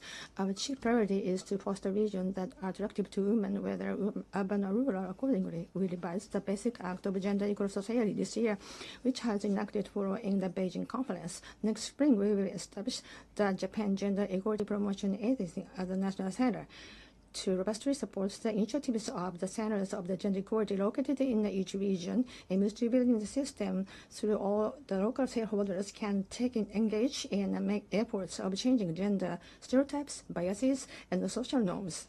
In addition, this year, we will formulate the basic plan to gender equality and vigorously advance the Beijing Plus 30 action agenda. A Japanese female entrepreneur once told, "I didn't want to give up either raising my children or my career, so I started the business with a view to creating my own workplace." She left her job after giving birth and returned to her hometown despite challenging experiences in the male-dominated community. She managed to start her own business, providing a work experience program at the sake brewery. She also recruited local women of the wide range of ages and expanding the business. Chair, I firmly believe that there are still a great many ways that Japan can change. Japan will continue to coordinate with all countries and make every possible effort to realize a gender equal society. Thank you very much. The Minister of State of Japan, and now give the floor to Her Excellency Baiba Braze, Minister of Foreign Affairs of Latvia.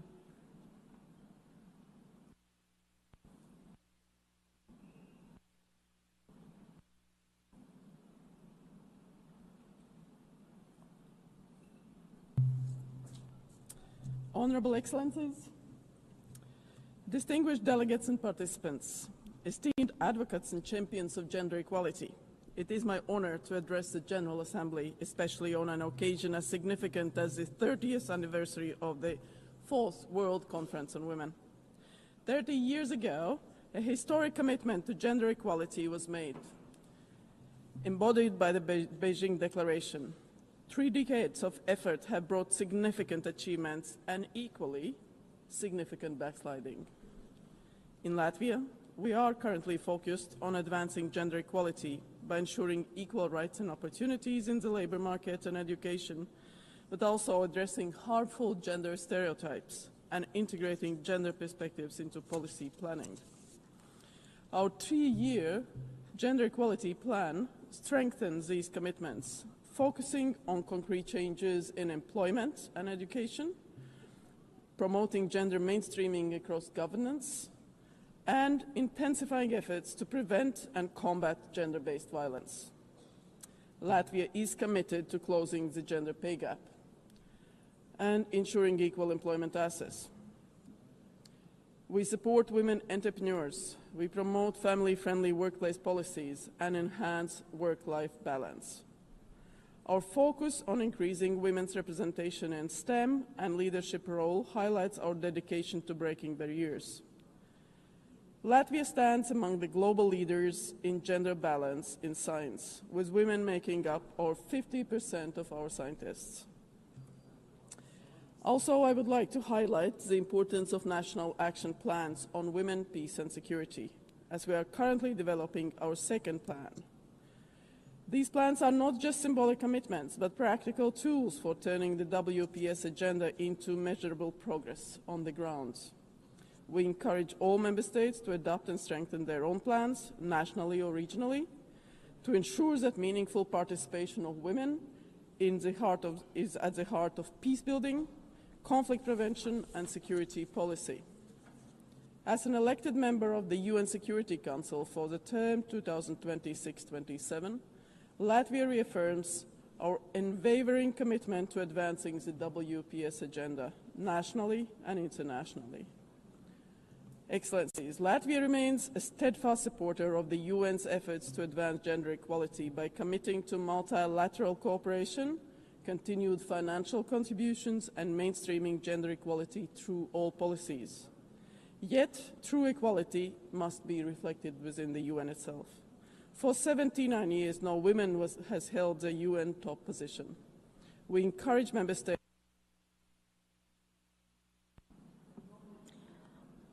I thank the Minister of Latvia and now give the floor to Her Excellency Marcia Helena Carvalho Lopes, Minister of Women, Brazil.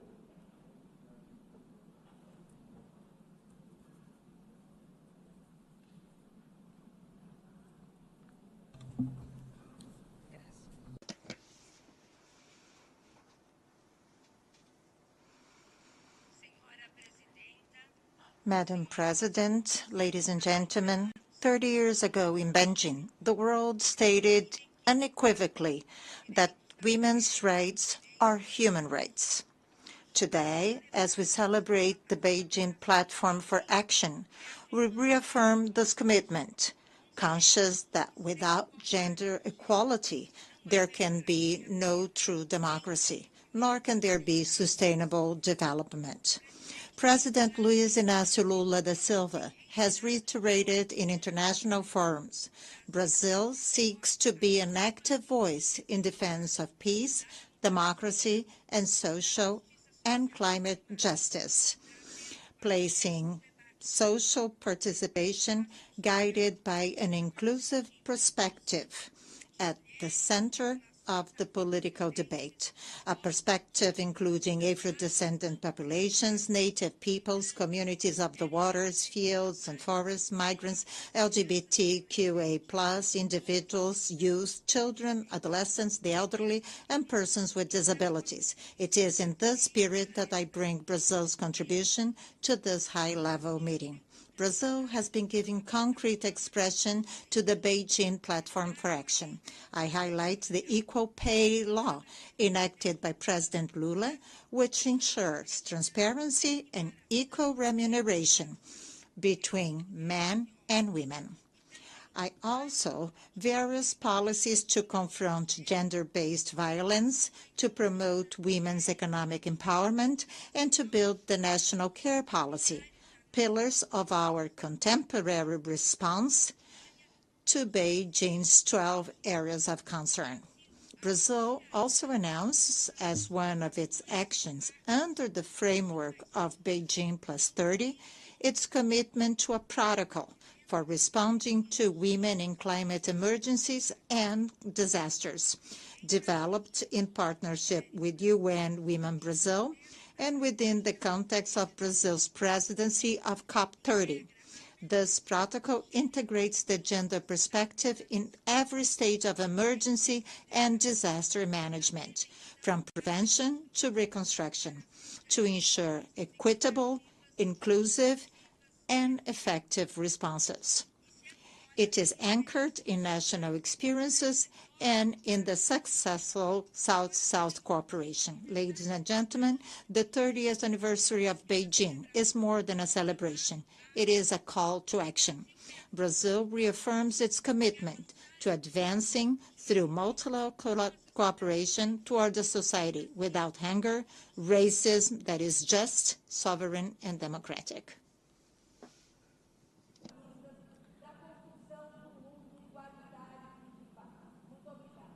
I thank the Minister of Brazil, obrigada, and now give the floor to Her Excellency Oguljenet Berdilieva, Chairwoman of the Central Council of Women's Union and Chairwoman of the National Center of Trade Unions of Turkmenistan.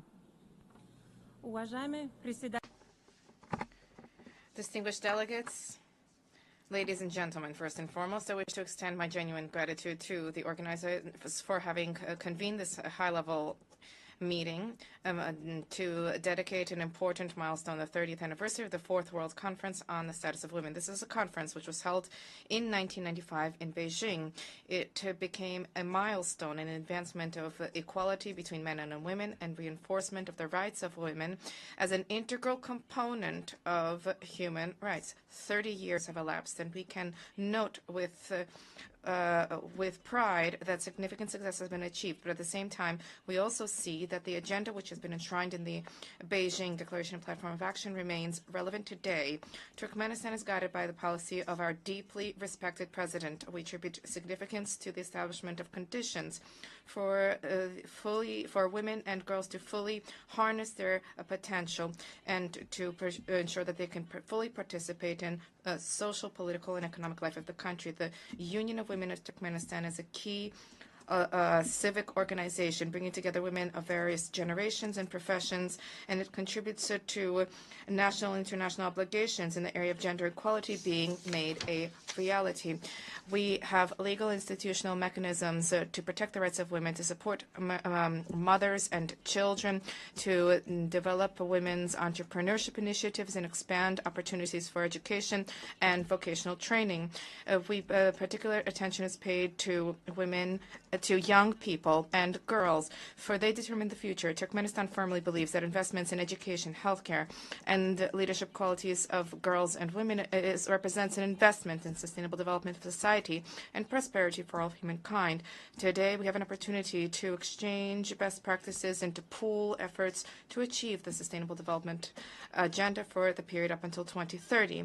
Turkmenistan stands ready to continue to proactively cooperate with the United Nations and its specialized structures, as well as with member states, in the advancement of the principle of gender equality and the empowerment of women. Distinguished colleagues, the Beijing conference left us a valuable legacy. Only through joint efforts, respect, and mutual understanding can we build a world where every woman and every girl has the opportunity to fully harness their potential. We reaffirm our commitment to this path, and we extend our readiness to do everything possible to contribute to our shared objective. Thank you for your attention. I thank the chairwomen of the councils of Turkmenistan and now give the floor to His Excellency Arnoldo André Tinoco, Minister of Foreign Affairs and Worship of Costa Rica. Señora Presidenta. Madam President, 30 years ago in Beijing, the international community proclaimed something that today, in 2025, must remain unquestionable, that women's rights are human rights. However, the struggle for equality and equity remains unfinished, and it reminds us, as we commemorate 80 years since the creation of this organization, that 8 decades have passed without a single woman at its helm. It is urgent that we guarantee women's participation. Without female leadership, there can be no social development, no economic progress, and much less climate justice.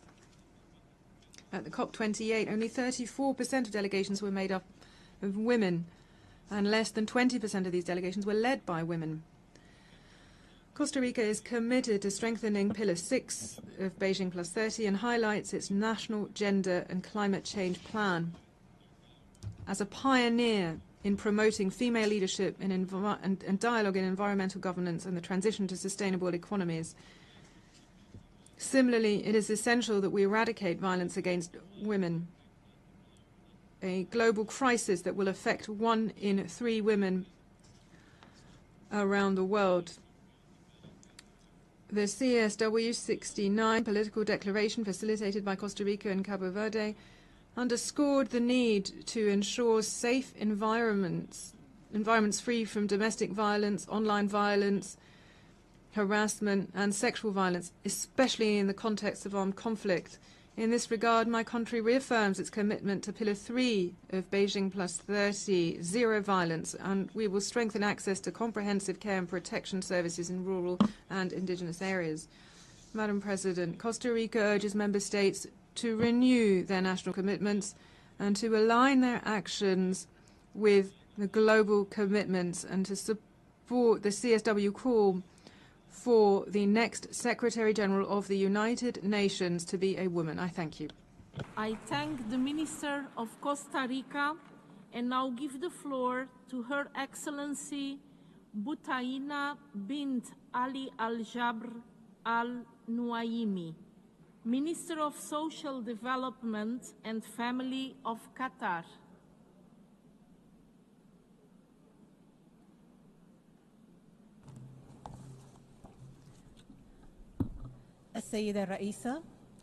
Madam President, the state of Qatar attributes tremendous significance to the question of the empowerment of women and women's participation in all areas of life. This is attested to through national legislation and policy for the advancement and empowerment of women, and my country has undertaken a number of significant measures which are in accordance with the Beijing Declaration and Program of Action, as well as the SDGs. These include a mobilization of adequate funds for the empowerment of women and gender equality. We have a national strategy in this area for 2024 to 2030, and this is geared towards capacity building for women. My country takes great pride in the achievements of Qatari women. In line with according to recent indicators, my country holds the first place among Arab countries in terms of the participation of women in the workforce. The percentage of women is now 63% in the labor market, and this is according to statistics from the World Bank dating 2024. The number of women with diplomas is 64.7%, which exceeds a global average. We encourage development projects in my country. We encourage private sector and civil society and development projects We also have specialized plans for women.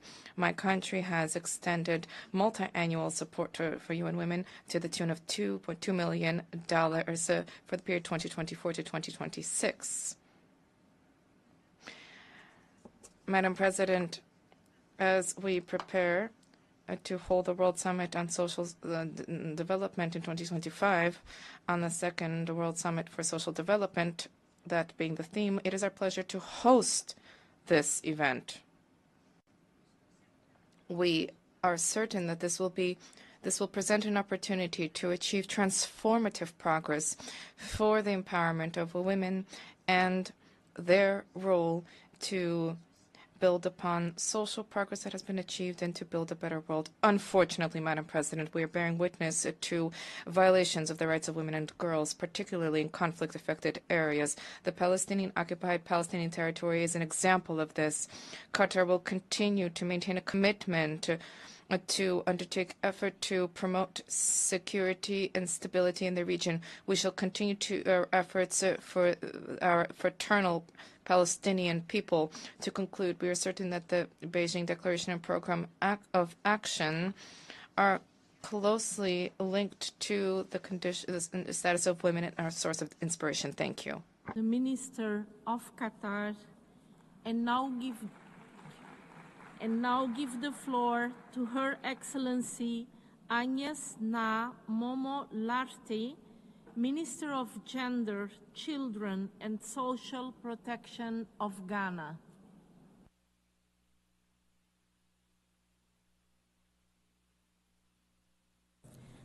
Madam President, 30 years ago, the world adopted the Beijing Declaration and Platform for Action. It was a bold vision that affirmed a truth, a simple truth, that the advancement of women and girls is essential for peace, justice, and sustainable development. Today, as we commemorate this milestone, we accelerate the progress that has been made, but are also reminded that the journey to full equality is not yet complete. For Ghana, this commemoration carries special significance. It coincides with the 50th anniversary of our national machinery of women, which has been central in advancing women's empowerment in our country. In January this year, Ghana's first female vice president was sworn in.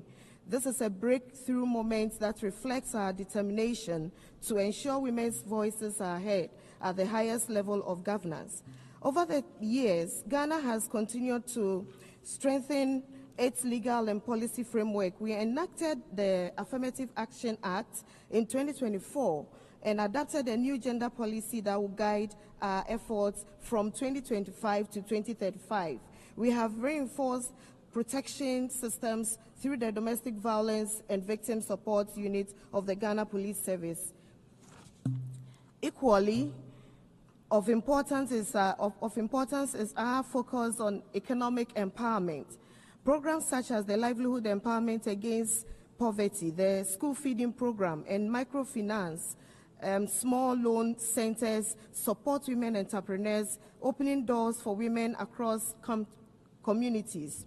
Plans are also underway to establish a Women's Development Bank that will expand financial inclusion and provide affordable credit to strengthen economic independence of women, particularly those in underserved areas. Madam President, the Beijing Declaration was never meant to be a promise written on paper. It was and remains a call to action.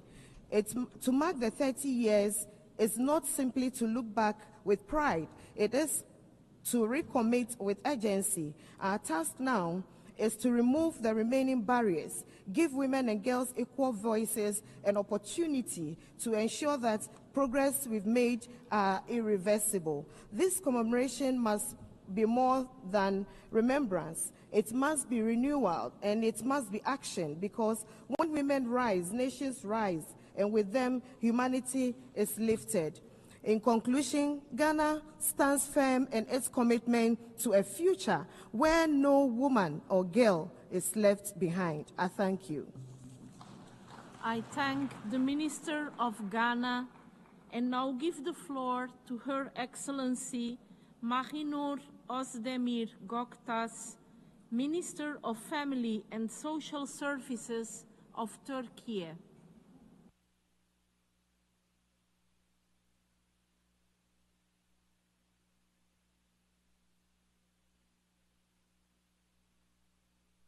Chair, distinguished participants, it's a pleasure to be with you at this meaningful gathering which aims to carry forward the legacy on the Fourth World Conference on Women.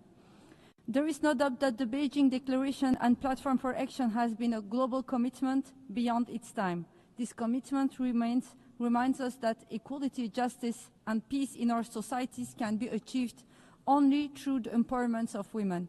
Although the progress achieved over the past 30 years in advancing women's participation is invaluable, challenges still remain. As our President, His Excellency Recep Tayyip Erdogan has stated, the 21st century, contrary to expectations, is increasingly turning into an age of crisis. In all crisis situations, women and girls bear the heaviest burden. Today, the humanitarian crisis in Gaza is a clear example of this reality. It's not only a regional issue, but a global challenge for humanity. Delaying peace means more deaths and destruction every day. Active participation of women should be urged to build a peace which will end this crisis once and for all.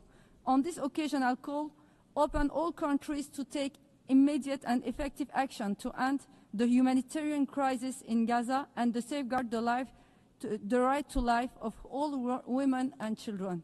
Dear participants, Turkey considers the empowerment of women as fundamental for social welfare. We build our social policies upon these understandings. We have developed the legal and institutional framework to promote the empowerment of women and girls. Our Women's Empowerment Strategy document and action plan is guiding of effort on this field. Comprehensive social service networks, incentives that facilitate women's participation in economic lives, and budgeting efforts responsive to women-man equality are some of these concrete steps we have taken. We also have supported women entrepreneurs, cooperatives. In addition, we have contributed to enhancing women's digital and financial literacy skills. Through regulation, including the right to part-time work after childbirth and mandatory child care services at place, a stronger balance between work and family has been ensured for women. We have achieved significant progress in women's participation in the labor force and their access to equal opportunities in all areas. The international community must develop new mechanisms to ensure the effective participation of women in peace progress, climate action, and digital transformation. As Turkey, we are determined to fulfill our responsibility in this regard. Turkey will continue its significant contribution to the work carried out in the international fora, in particular the UN. We stand ready to support every initiative that unlocks the potential of women and contributes to building more just and prosperous societies. Thank you. I thank the Minister of Turkey and now give the floor to Her Excellency Kristrún Frostadóttir, Prime Minister of the Republic of Iceland.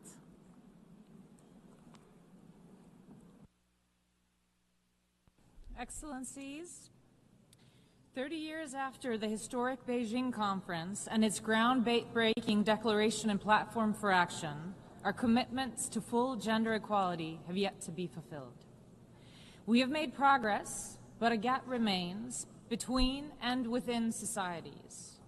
We must continue to remind ourselves that equal societies are healthy and resilient societies. 30 years after Beijing, we see a backlash unfolding against hard-earned progress on human rights and gender equality. This is real and deeply concerning. Excellencies, I grew up with a female president, and I assumed as a young girl in Reykjavik that presidents were female. I knew nothing else. Role models matter, and what we normalize matters. In 1980, Icelanders democratically elected the world's first female president, a few years after a women's strike brought the country to a standstill. The rapid rise of women's political participation in Iceland made sure that policies such as universal childcare and shared parental leave were turned into reality. The norms changed when women moved into governing positions. The true victory, however, is that in Iceland, gender is not a decisive factor in public life anymore. What matters is that individuals serve with competence and integrity. I lead a coalition government where all three party leaders are women. The leader of the opposition is a woman, so is the president of Iceland and the Speaker of Parliament. Although this is historic, it doesn't feel abnormal to us. But Iceland is not perfect. Gender-based violence is of great concern, and the pay gap will remain while we continue to look at caretaking jobs as low-value jobs instead of what they really are, the backbone of our society. Excellencies, the burden is on all our shoulders to push for equality and change the norms across societies, so all children feel equal growing up and get equal opportunities, regardless of gender. Modern legislative action is key in areas such as childcare, labor market relations, parental leave, and LGBTQI rights. Let this Beijing 30th anniversary be a celebration of the success we have made, but also a reminder that we have a distance still to go. Thank you. I thank the Minister of Iceland and now give the floor to Her Excellency Pasowende Peliadje Kabore, Minister for Humanitarian Action and National Solidarity of Burkina Faso.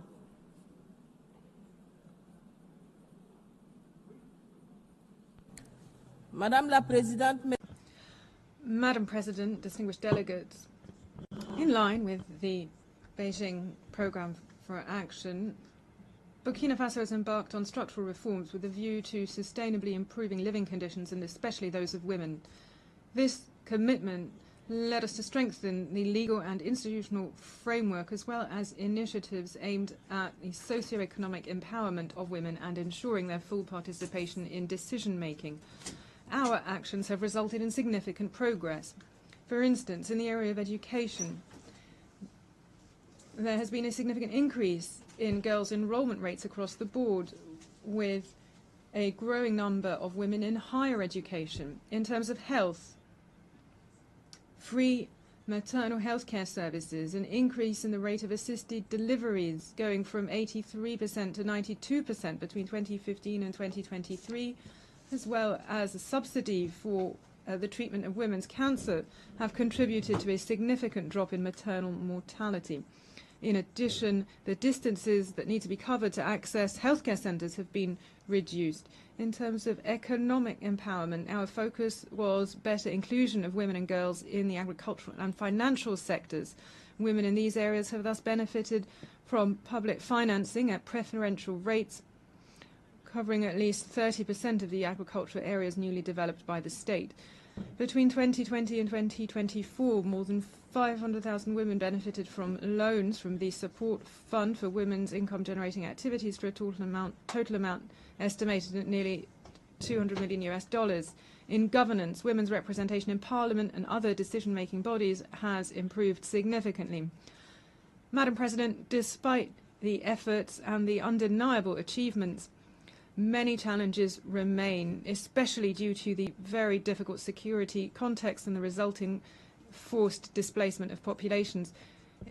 In response to this, Burkina Faso has adopted a national strategy for the recovery of internally displaced persons and host communities, integrating a gender-sensitive approach. In the medium and long term, my country intends to strengthen economic empowerment and women's entrepreneurship, intensify the fight against violence against women and girls, as well as harmful practices such as female genital mutilation, FGM, and forced early marriage. We're improving access to maternal and child health care, and we are also promoting women's access to decision-making and basic infrastructure. Fully convinced as we are of the essential role of the family as a vector for the transmission of values and as a lever for social transformation, our public policies will continue to place particular emphasis on the protection of the family as a guarantor of the development of women and girls. In conclusion, Madam President, my delegation will conclude. The Speaker's microphone has been cut off. I thank I thank the Minister of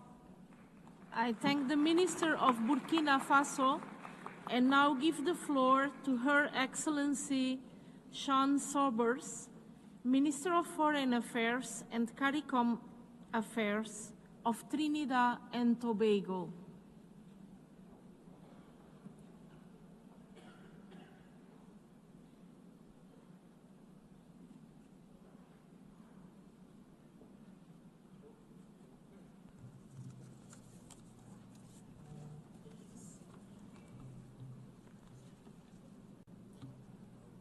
Chair, I thank the President of the General Assembly and UN Women for convening this meeting. Trinidad and Tobago has long advocated for a society where women and girls are empowered and promoted, and has consistently advocated for the removal of systematic barriers that inhibit inequality at home, in the workplace, and in the wider society. Today, we celebrate a momentous milestone, the 30th anniversary of the Beijing Declaration and Platform for Action. This historic framework remains a beacon of hope and a call to action for achieving gender equality and empowering women and girls everywhere. This declaration has provided the catalyst for transformative change. It has driven policies that uplift women, amplify their voices, and champion their rights in education, health, leadership, and beyond. It has shown us that when women thrive, societies prosper. Today, my delegation is proud to be led by the Honorable Kamla Persad-Visessa, Senior Counsel, as this is exactly the vision she has for women in Trinidad and Tobago. Chair, as we commemorate this occasion and celebrate the progress to date, we also lament there are millions of women and girls that still face barriers limiting their potential. From wage gaps and gender-based violence to unequal access to opportunities, the challenges are real and urgent. Emerging global crises such as climate change, conflict, and technological divides further exacerbate these inequalities, demanding our unwavering focus and action. This commemoration is not just a celebration of the gains made thus far, but an urgent call to action for the work yet to be done. Chair, Trinidad and Tobago is of the view that the best way to honor the legacy of Beijing is to renew our commitment to the vision encompassed in the platform of action. Let us work together to dismantle systematic barriers and create a world where every woman and girl can live with dignity, freedom, and opportunity. Together, we can build such a world where gender equality is not just a goal, but a reality for all. Thank you. I thank the Minister of Trinidad and Tobago and now give the floor to Her Excellency Ruth Kwan-Sing Cross, Minister for Women, Youth, Sport and Social Affairs of Kiribati.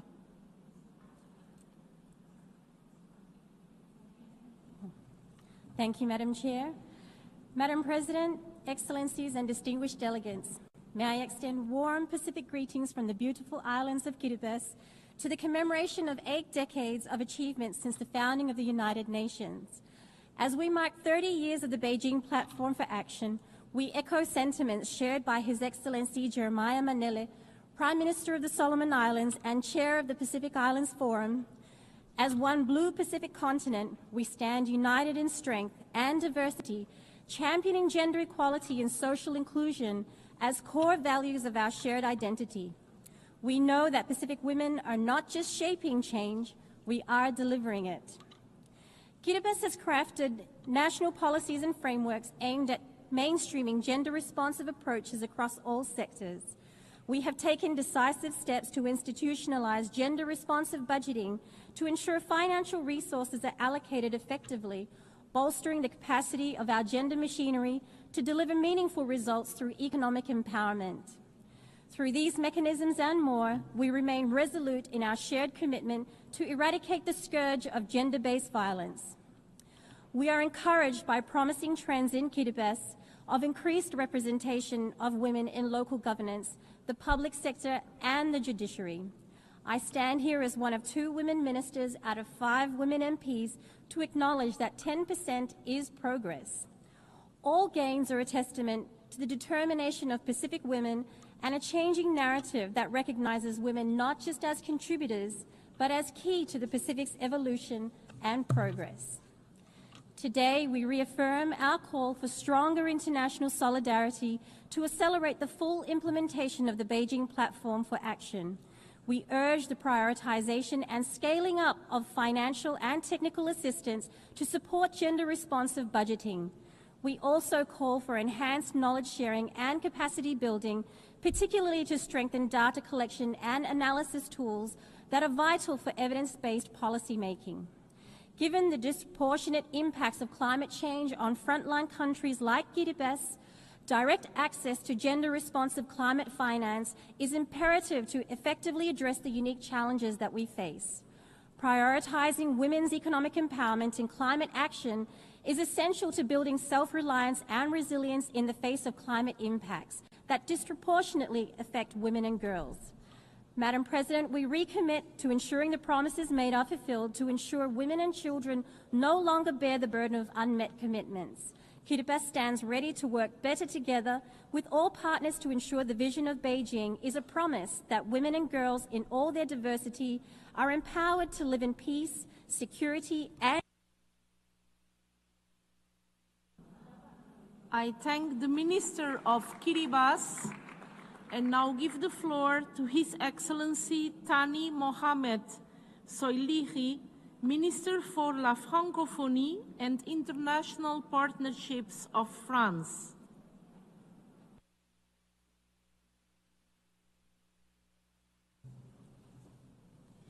Madame la Présidente, Madam President, ladies and gentlemen, heads of state and government, ladies and gentlemen, ministers, ladies and gentlemen, it is an honor for France to participate in this event. 30 years ago in Beijing, we adopted a major commitment to make equality between men and women a universal reality. We have made progress in a number of areas. However, we have not yet attained the goals. Today, we have gathered at a time when the very principle of equality between men and women has experienced setbacks in many parts of the world. Nothing is ever given in terms of equality between men and women. Women and girls continue to be targeted by sexist and sexual violence, gender-based violence, including during armed conflict. This violence includes the use of rape as a weapon of war, and this has risen in incidents, and we call for armed groups to be held accountable. Respect for international law and international humanitarian law must be the collective compass, so to speak. Through the United Nations, mechanisms have been established for national capacity building to combat impunity. We call for these mechanisms to enjoy support and for them to be reinforced. We have a commitment which is stronger than ever before to women and girls' health. We have a feminist foreign policy, and through this year we launched our very first international strategies for feminist foreign policy for 5 years. Sexual and reproductive health and rights are a key pillar of this strategy. In supporting the bodily autonomy of women, France supports the work of the United Nations, UNFPA and UN Women. Women need to have ownership over their bodies and their choices and have access to political and public life. We are not talking about a minority, but about half of humanity. Women's participation in decision-making processes is a key democratic value and a key for stability and prosperity for all. This is why we encourage throughout the world women's participation at the highest levels, including at the UN. In terms of feminist diplomacy, we have adopted a robust commitment with robust measures and initiatives through the Women, Peace, and Security agenda. We also proactively support civil society with the French Support Fund for Feminist Organizations. And lastly, we support feminist organizations as they establish international projects, so the online laboratory for women's rights, including digital space. 30 years after the Beijing conference, France remains convinced of its importance. The microphone has been cut off. The Minister of France, and now give the floor to Her Excellency Anita Anand, Minister of Foreign Affairs from Canada.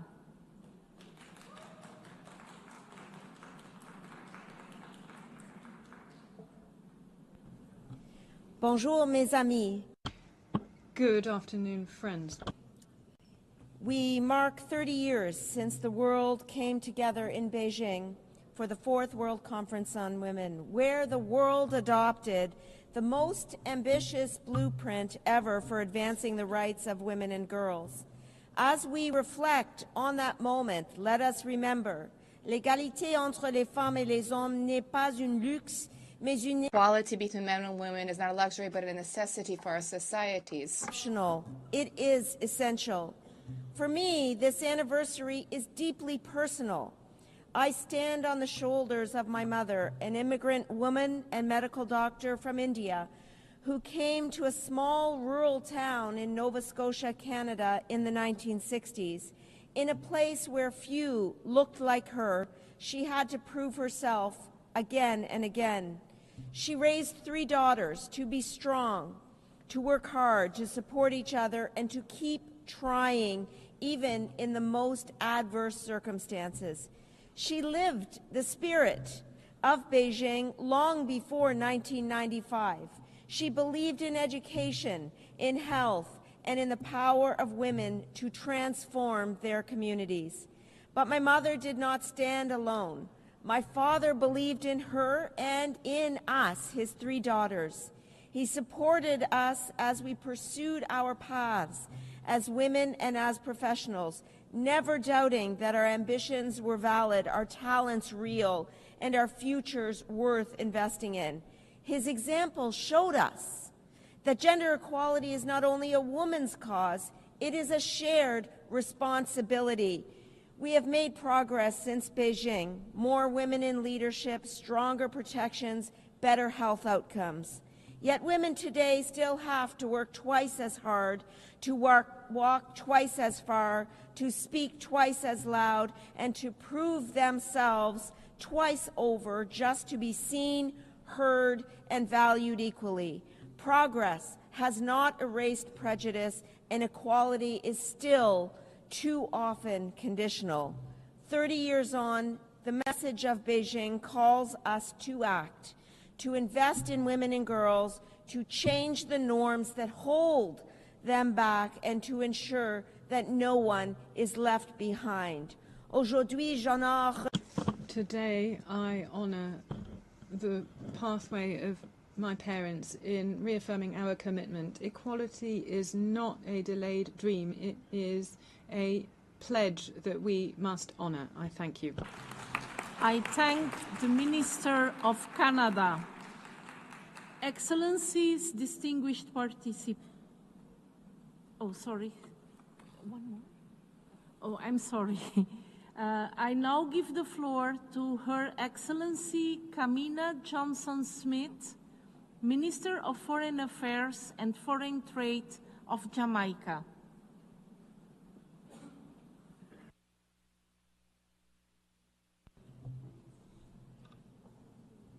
Madam President, Excellencies, 30 years ago in the city of Beijing, the international community made a historic pledge that the rights of women and girls would be fully recognized as human rights.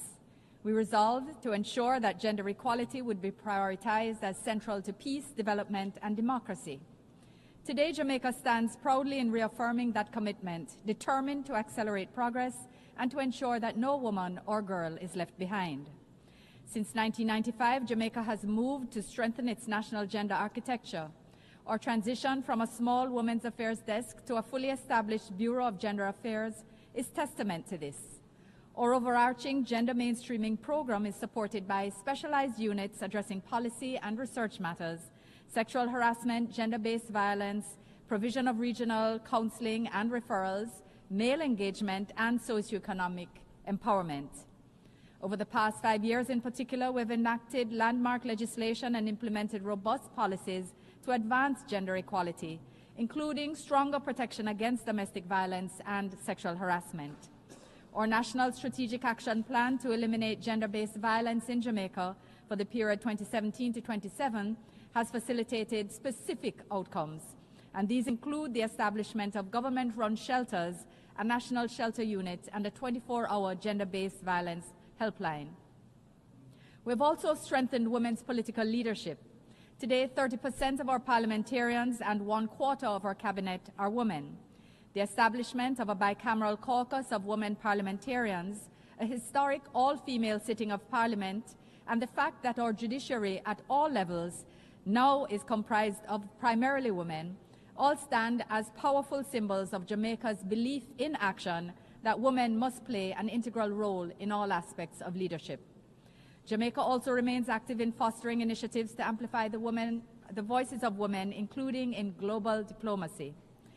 As a small developing country, our achievements are significant, and we remain resolute about progress amidst long-standing challenges such as limited resources, persistent gender stereotypes, and sociocultural norms. We're all too aware of how easily progress can be reversed as a result of external shocks. We remain firmly committed to eliminating gender-based violence, expanding economic empowerment, and advancing gender-responsive climate action. The Beijing Declaration and Platform for Action remains a living blueprint for justice, equality, and sustainable development. On the occasion of the 80th anniversary of the founding of the UN and the 25th anniversary of the UN Security Council resolution on women, peace, and security, is an opportune time for the international community to recommit with urgency and concrete actions to make the Beijing commitments a reality.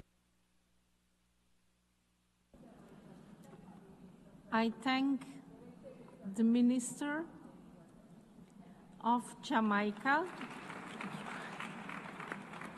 Excellencies, distinguished participants, the high-level meeting of the General Assembly to commemorate the 30th anniversary of the Fourth World Conference on Women will be suspended to facilitate the change of venue. The meeting will resume shortly in the Trusteeship Council chamber, where the plenary segment will continue with the remaining speakers on the list. I would like to ask participants to proceed directly to the Trusteeship Council chamber to resume the meeting in a timely manner. I thank you for your cooperation. The meeting is suspended.